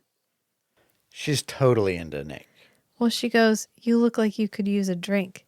Care to join me? And Nick is like, just attacks her face. Sensually. Attacks her face. Sensually, of course. He attacks her face sensually. Sexually, I'd say. But she's digging it. And she goes, is that a yes? And I don't even think he answers. It's just like, He just growls. well, or hell something. yeah, it is. So they go to this back room, which I'm pretty sure is explicitly there for making out / sex in. Right. There's comfy places to lay. Yeah. There's literally a bed, right? Yeah. No, I think there's couches. Okay. It's the sex lounge. There's multiple options. And he is... I bet there's even anchor points in the wall. He's for kinky sex. 120% committed to making out with this woman. There is tits to face. There is... He licks mouthing, her. He's just Aggressively mouthing her licks her. chin. Oh my God. Like her whole chin all the way up to her cheeks. This is another scene I do not recommend listening to with really good headphones because he goes at it so disorienting. fucking hard. There is so much slurping sounds. At one point, he literally makes like a suction pop sound with his mouth, like he was. No, like when you open mouth, like suction pop on somebody. Yeah, we do because he's probably breathing in while trying to eat her chest. I don't know what is happening. A lot is happening. There is licking. There is slurping. It is. You know, actually, this scene. I know this scene, even though I haven't watched this episode very often, because this scene shows up in Kristen's videos a lot. Oh. Yeah. I mean, for good reason. Yeah. And this poor lady is just rent a Jeanette, honestly. Yeah. If this were Jeanette, oh my God. Can you fucking imagine if we got this scene with Jeanette? If he got to show up at the Raven possessed and he was like, I'm pretty sure we should bang. She'd be like, hell fucking yes. I had a room built specifically for that. Yeah. Or as you pointed out, it's entirely possible that Lacroix hires attractive women specifically with the purpose of eventually seducing Nick. Oh, yeah. So here's what I told Rachel. There's a subset of employees of the Raven that, upon being hired, are told, okay, see this man in this picture here? He comes here every once in a while. Whoever gets him to go in the back room with you while making out, whatever, Yep. gets a bonus. Gets a fucking bonus. If he bangs you, Extra bonus for every piece of clothing removed. Plus, double the bonus if he bites you. I like to think that this arrangement also applies to Beefcake Booty Short. Oh, absolutely. Yeah. A Literally. beefcake booty short was the first. Yeah. And then He's the team lead. LaCroix shows up. Seduce Nicholas. The seduce Nicholas. Yes. Well, LaCroix shows up. There are on the couch. Nick is hard at this. He's going hard at this. And so he's like choking this woman. I mean, a lot is happening. And Nick is making out. And then LaCroix pops up in the background because LaCroix likes to watch. And I will die on this hill. Because in his little mental mind power link with Nick, he was like, "Aw, shit. Nick's about to get it on." And he was like, "Ooh, I'm not missing this. I'll be over." And so he runs over and he's like, "What a pleasant surprise to see you like this." Nick does go a little hard and the woman ends up getting scared and running off. And LaCroix is like, "My boy, you have finally come to your senses." I think she's not so much scared as now that LaCroix is there, that's the end of bonus territory. Well, he also that, but he was choking her. He was being really aggressive. Maybe there's another bonus multiplier if Nick stays in it while LaCroix watches. Entirely possible. But I love LaCroix's reaction to this. He's like, first of all, bravo, good choice. Second of all, maybe next time we just be a little more discreet. Because Nick goes, "You have to help me, LaCroix. I need help." And LaCroix's like, "Meh. It looked like you were doing fine. I don't have any real notes, and I have watched you do this a bunch. So I'm pretty sure you were right on track. But maybe next time we just, maybe we don't make out and vamp out in the main room. And then we just wait till we come back here, And thank you for choosing another vampire. Excellent decision. So I don't have to worry about cleanup." Yeah. And Nick is like, "No, you don't understand. I was at an exorcism." And this is the part I fucking love. It is a throwaway moment, except it's not. Because he goes, I was at an exorcism. It wasn't mine." I did love that line. LaCroix, I was at an exorcism. It wasn't mine. And something happened.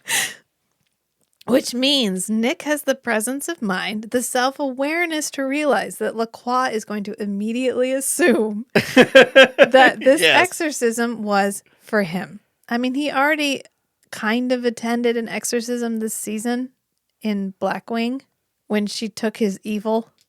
Oh, yes. Yeah. Yeah. So I fucking love that he's like, I was at an exorcism.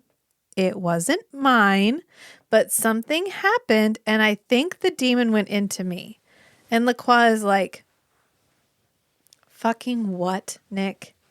Jesus H. Christ, who I don't believe in, by the way, because I very nearly predate him.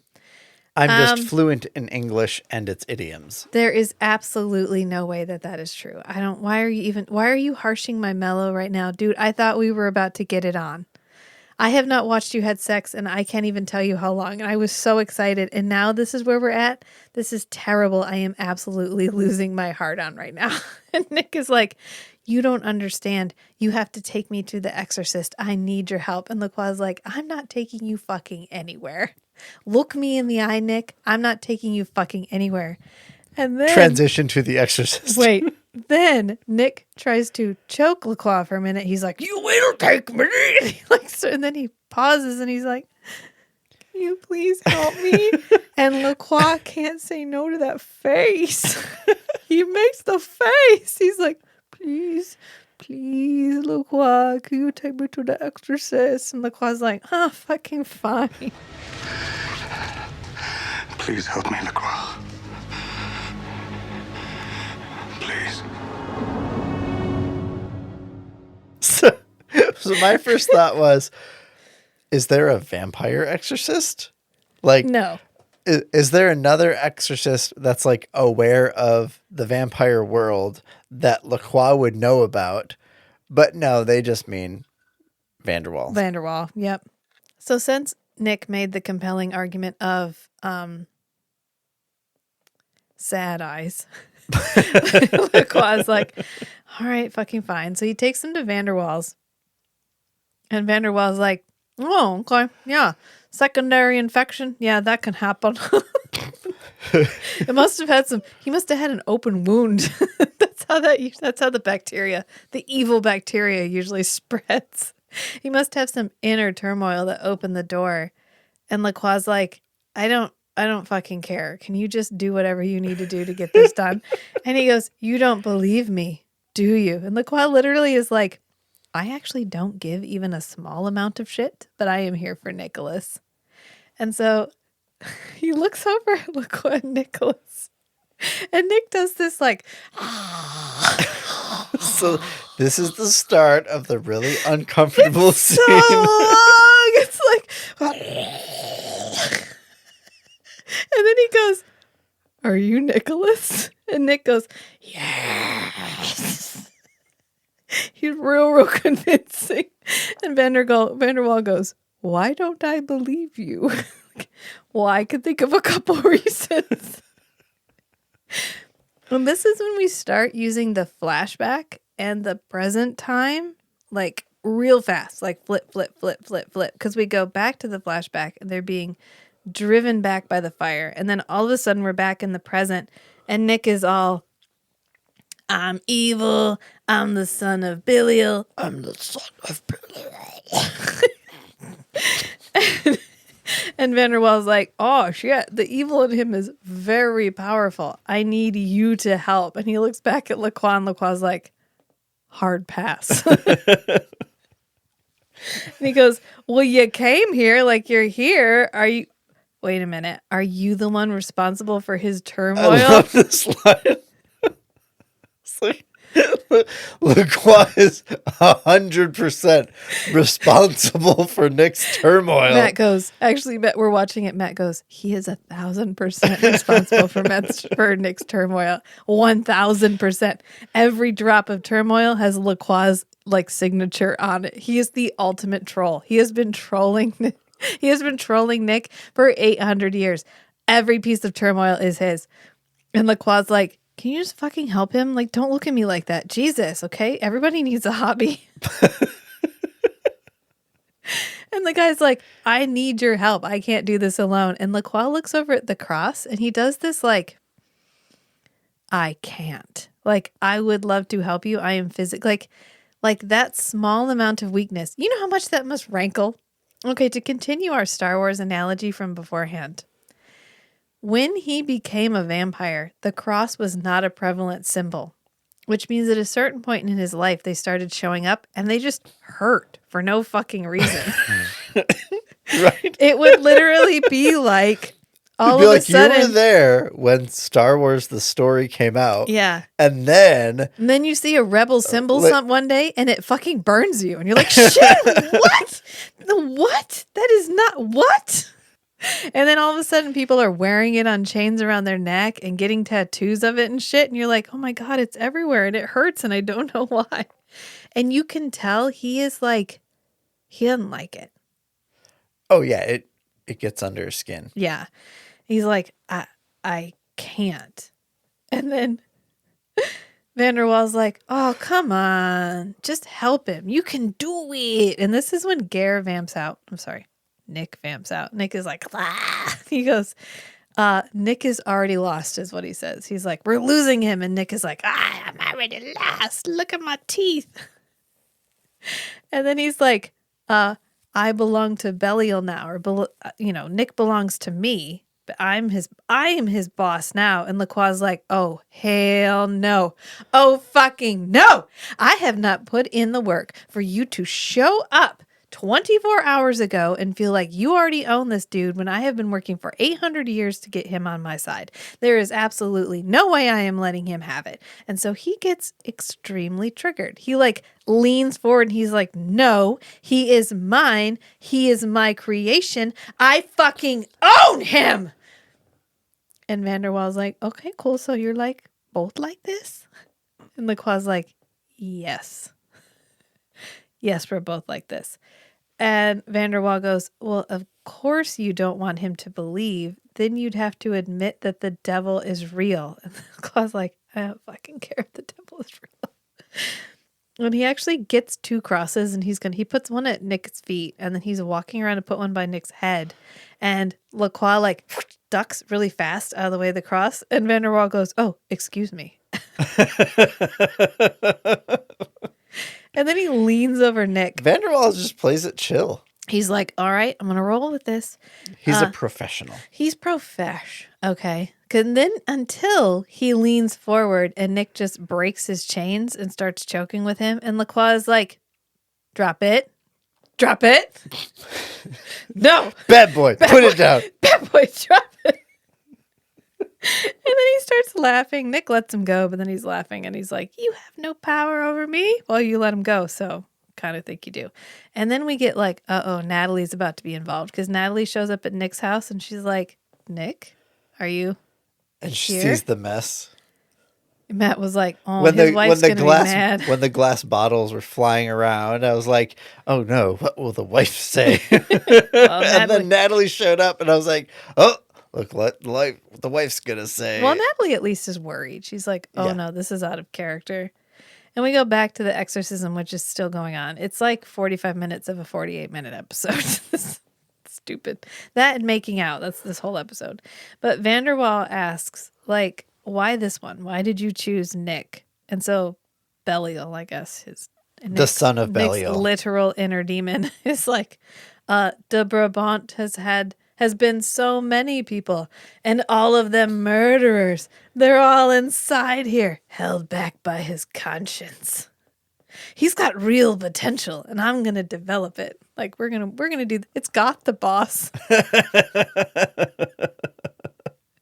I'm gonna got the boss this dude, and we're gonna take over the world together. And then Natalie has called Tracy. Meanwhile, everything's happening really fast, which is nice because it keeps the pace moving really fast and it makes this end feel really frantic.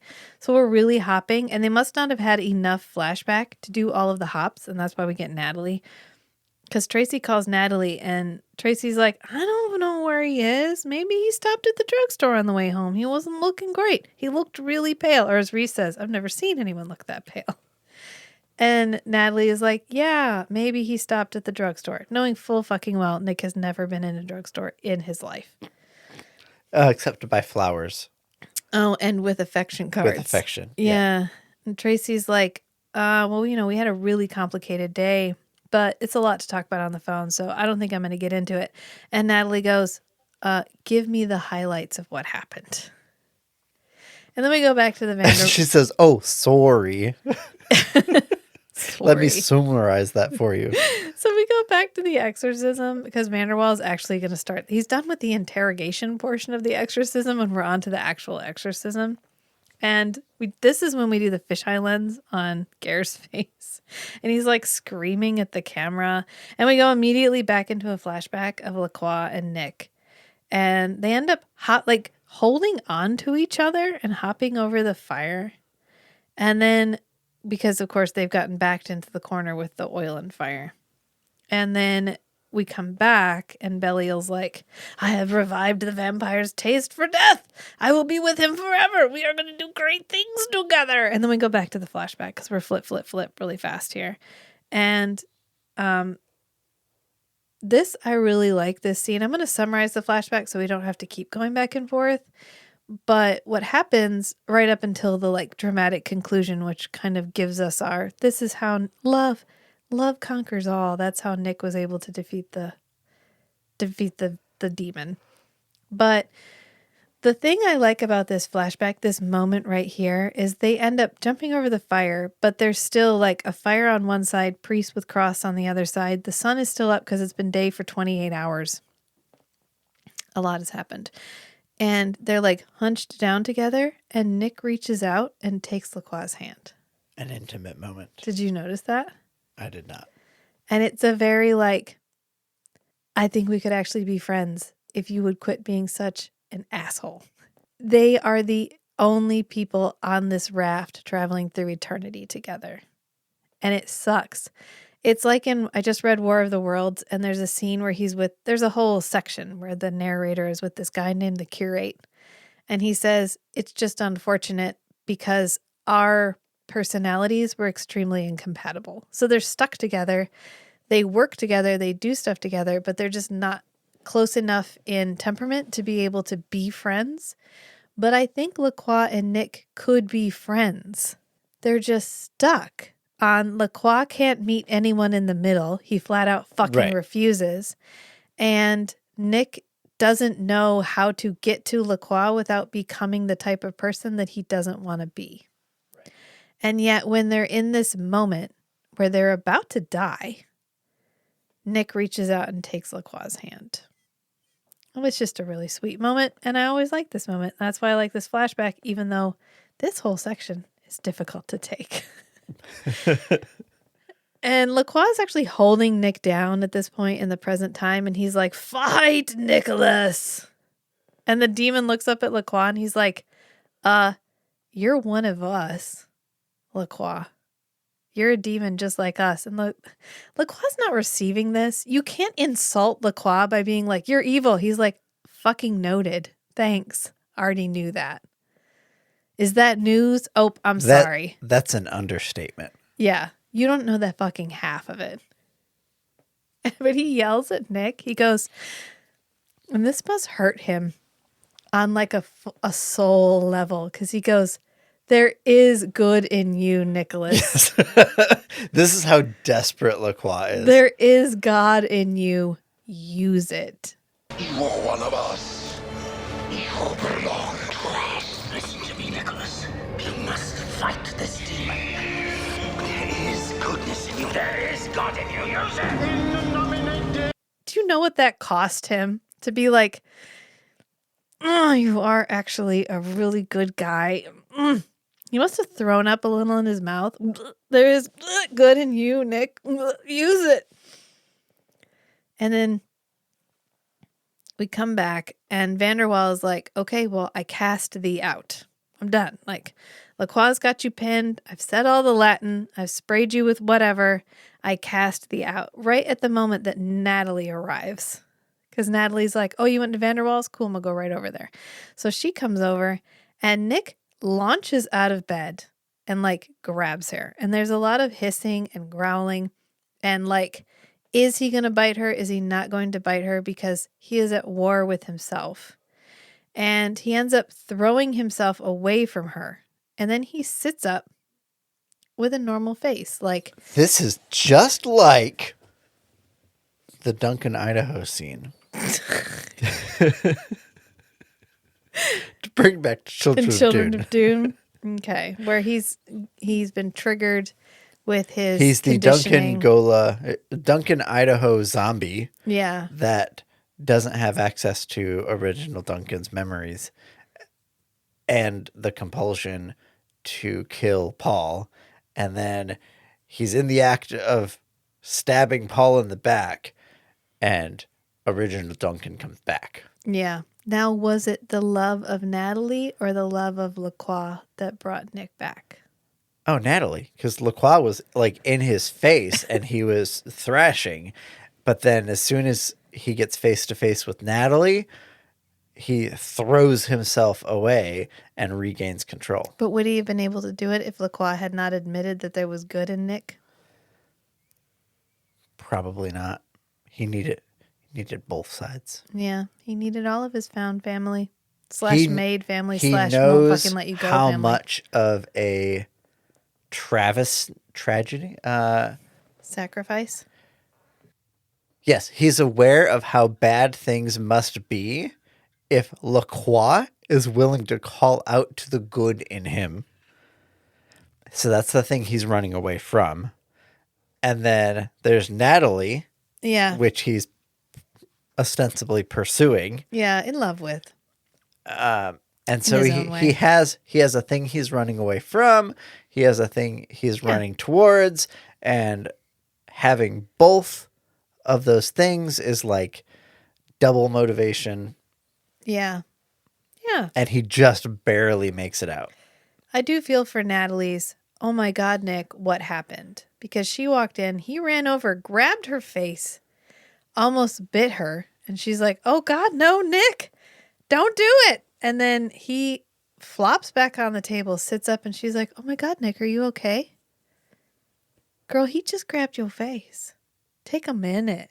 Make sure he's not going to do that again. Don't run over there. Those fangs can come back out real quick. Yeah. Well, Vanderwall goes, for the devil to be driven out, you had to have believed that God had not abandoned you. Okay. I'm pretty sure God specifically told him he abandoned him in the near-death episode. He was like, see your soul right there, the one infested with maggots? Yeah, that's all on you. Do you really think that you can do enough good to make up for all the evil you've done? I don't fucking think so.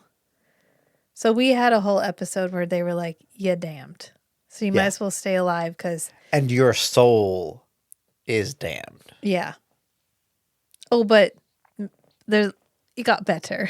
It got a little bit better. There's a chance. Yeah. So you're saying there's a chance. You're saying there's a chance. And Vanderwall tries to have a heart-to-heart with Lacroix. He's like, that was a really sweet thing you said to your friend. And Lacroix literally looks at him, bump, bump, this never happened. And then he leaves.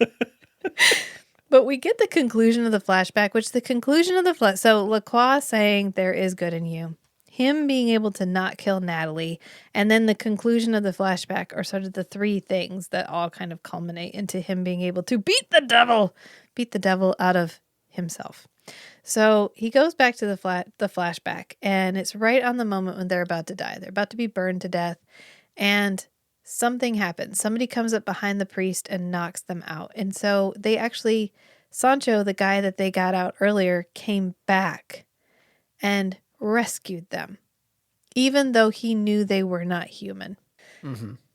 And Sancho was like, I don't know what you are, but you did a good thing by getting me out, so you have to be good. And Lacroix is like, that doesn't make any fucking sense, and it's wildly inaccurate. The only reason I'm not killing you is because I'm tired and I want to go to bed.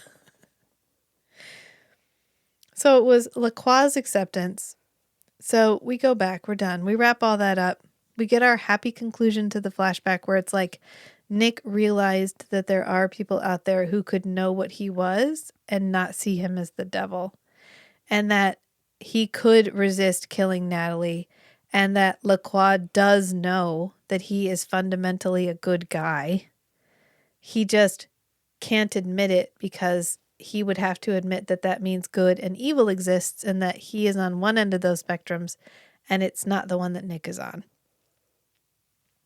So Nick and Natalie are back at his apartment because Nick took the day off, and so she stops in on her way to work.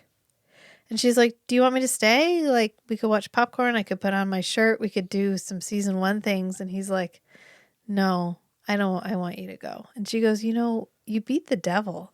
That's not bad for a day's work. And he says, hold on. Did he beat the devil, or did she beat the devil out of it?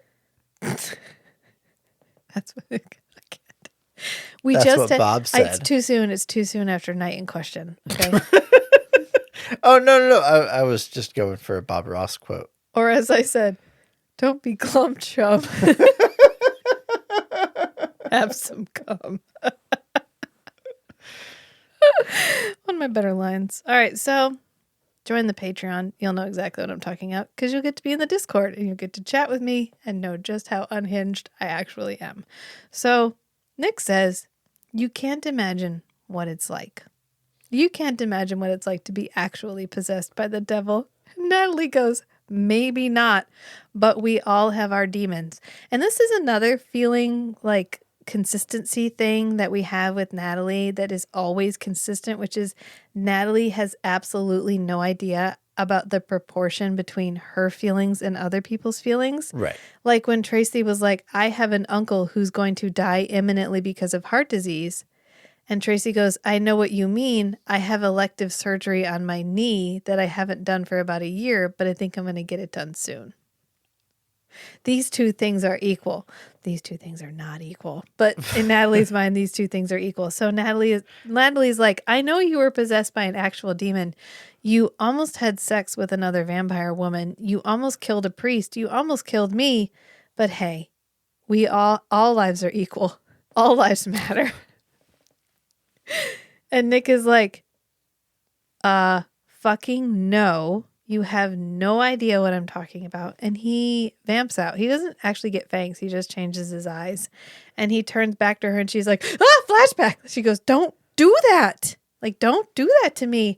And he admits that his thirst is back. Right. He's like, testing his hunger. He's testing himself. He's like, I think what happened set us back. I think it set us back. Well, he said, first he says, it set me back.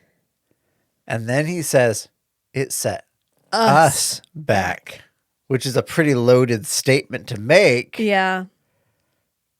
To the woman you just maybe banged. Yeah.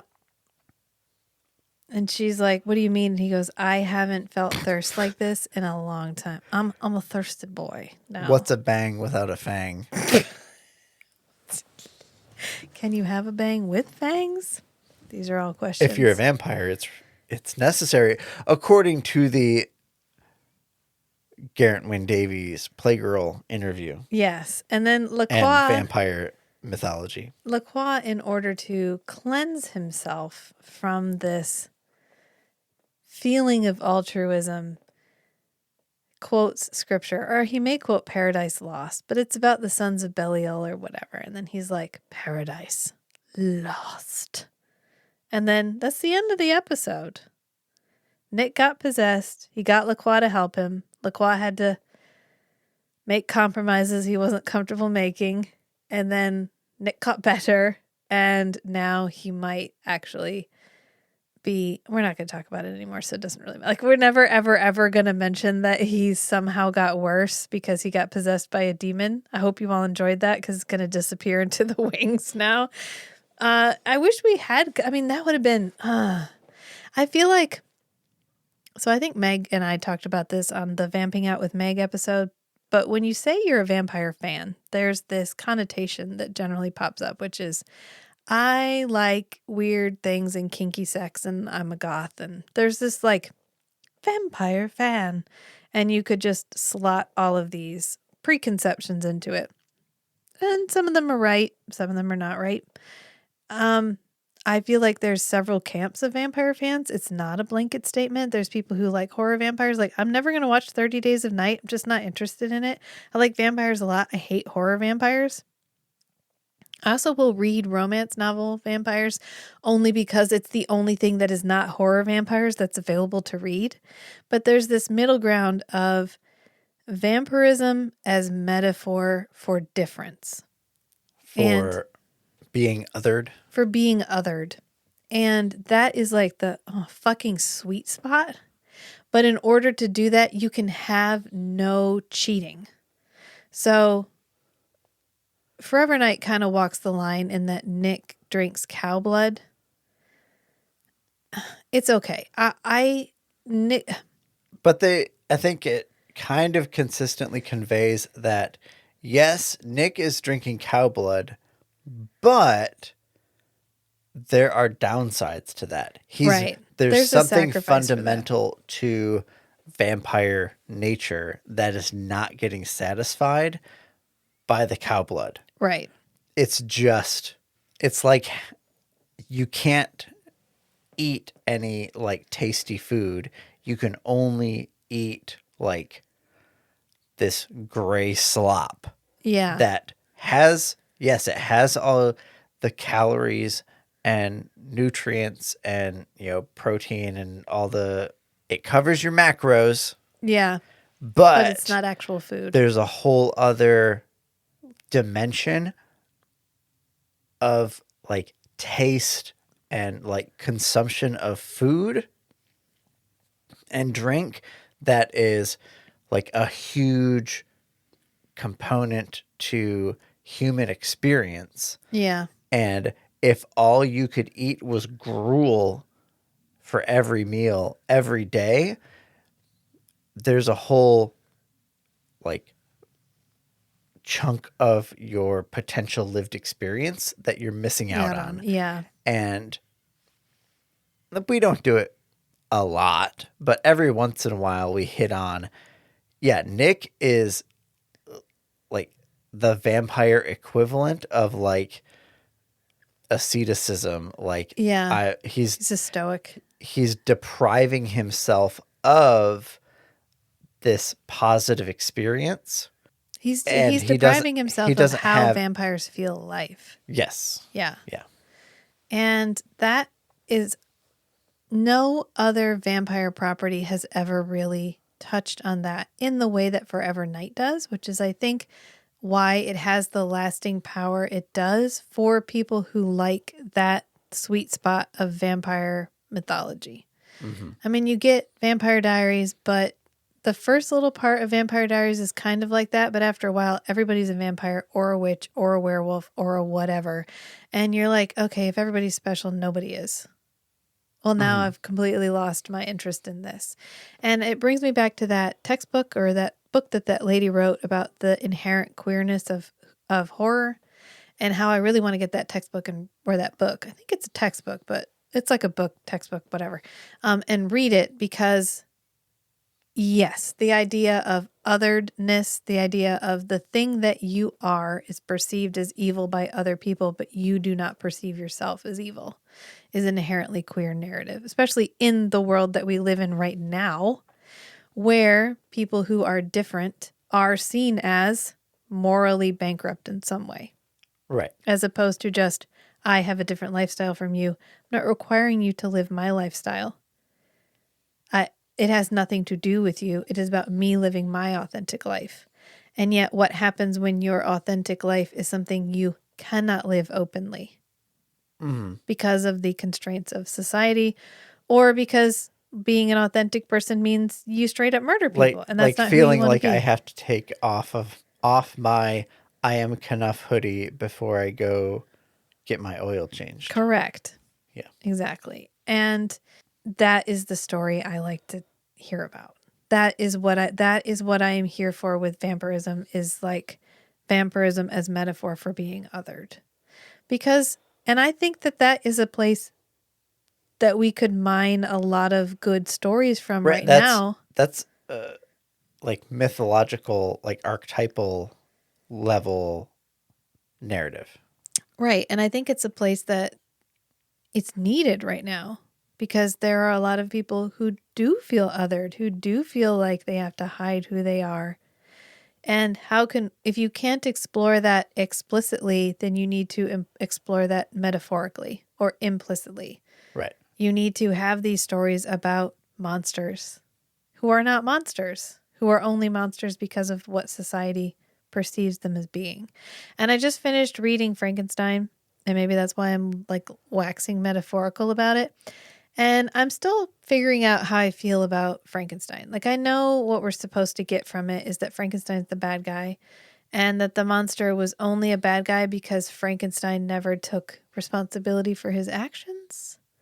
Sort of. But at the same time, I'm like, I need just time with this because it's so sad and everybody's sad and nobody's good. And it's just like, I don't know what I was supposed to learn. And I think that's why, even with all of its flaws, I really like Forever Night because it does try to be clear for the most part about who the good guys and the bad guys are. Mm-hmm.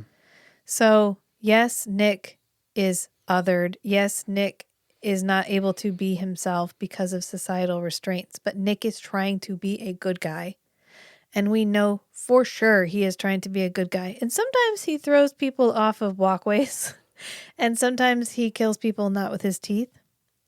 But ultimately, he is trying to be good. It's always a reactionary. Right. Death. He's never like, I'm setting out to kill somebody today because today feels like a good day to kill somebody. Right. And the push and pull between wanting to be himself, I think it's like the metaphor for wanting to be human is like he wants to be able to be himself with people. Because right now he can't be himself. He has to be who people want him to be because it's part of how you survive as a vampire when you want to be a part of the human world. And he's not willing to give up the human world, which means the only way to be authentically himself and still be in the human world is to be human. And so I think ultimately what Nick is striving for is authenticity in his life. And I think that's a theme that resonates strongly and timelessly, no matter how timely the show itself feels. And I wish somebody would pick up on that and give us another show like this. Why has there only... Why? This is what I don't understand. Why are there not stories in this niche? Where are they? They're either, I'm a 500-year-old dude and I'm fucking this 18-year-old woman this 18-year-old girl that I am inexplicably drawn to. And she's like really mature, so it's totally fucking okay. Or there's horror vampires like Salem's Lot. Or there's, I am literature vampires. They're like, I am literature. I am so literature that I'm not even really a vampire. I'm just wholly metaphor. And it's like, no, I want something right in between literature and romance, where it's like real people doing real stuff, living in the real world while having to deal with this one thing that makes them different. If you have a book that's like that, tell me about it and I will read it. Okay? I will fucking read that tomorrow. Matt knows. Every once in a while, I'll just be sitting on the couch looking through TV shows and movies, and he's like, what are you looking for? And I'm like, I'm looking for a good vampire movie. Or I'm looking for a good vampire TV show. And do you know how often I find them? Fucking never. And yet here I am. I know you're just looking at me like, thank you for that rant. And I just want to say thank you for sitting there and letting me get all that out. You're welcome. I needed to get that out. It's just a consistent complaint of me and lots of the people that I know where it's like, this is what we want. And no one is giving it to us. No one is writing this. And I don't know why. Because it's a good story. This is a good story. Forever Night is a good story. Why did we only tell it once? Moonlight does not count. I think that's a question we all need to ask. And if we knew the answer, maybe we'd know a lot more about life. Yeah. I guess we'll just leave it there. Until next time, friends. Bye. Bye. I am innocent! In the name of God, help me! Please! Really, Nicholas, such crass showmanship.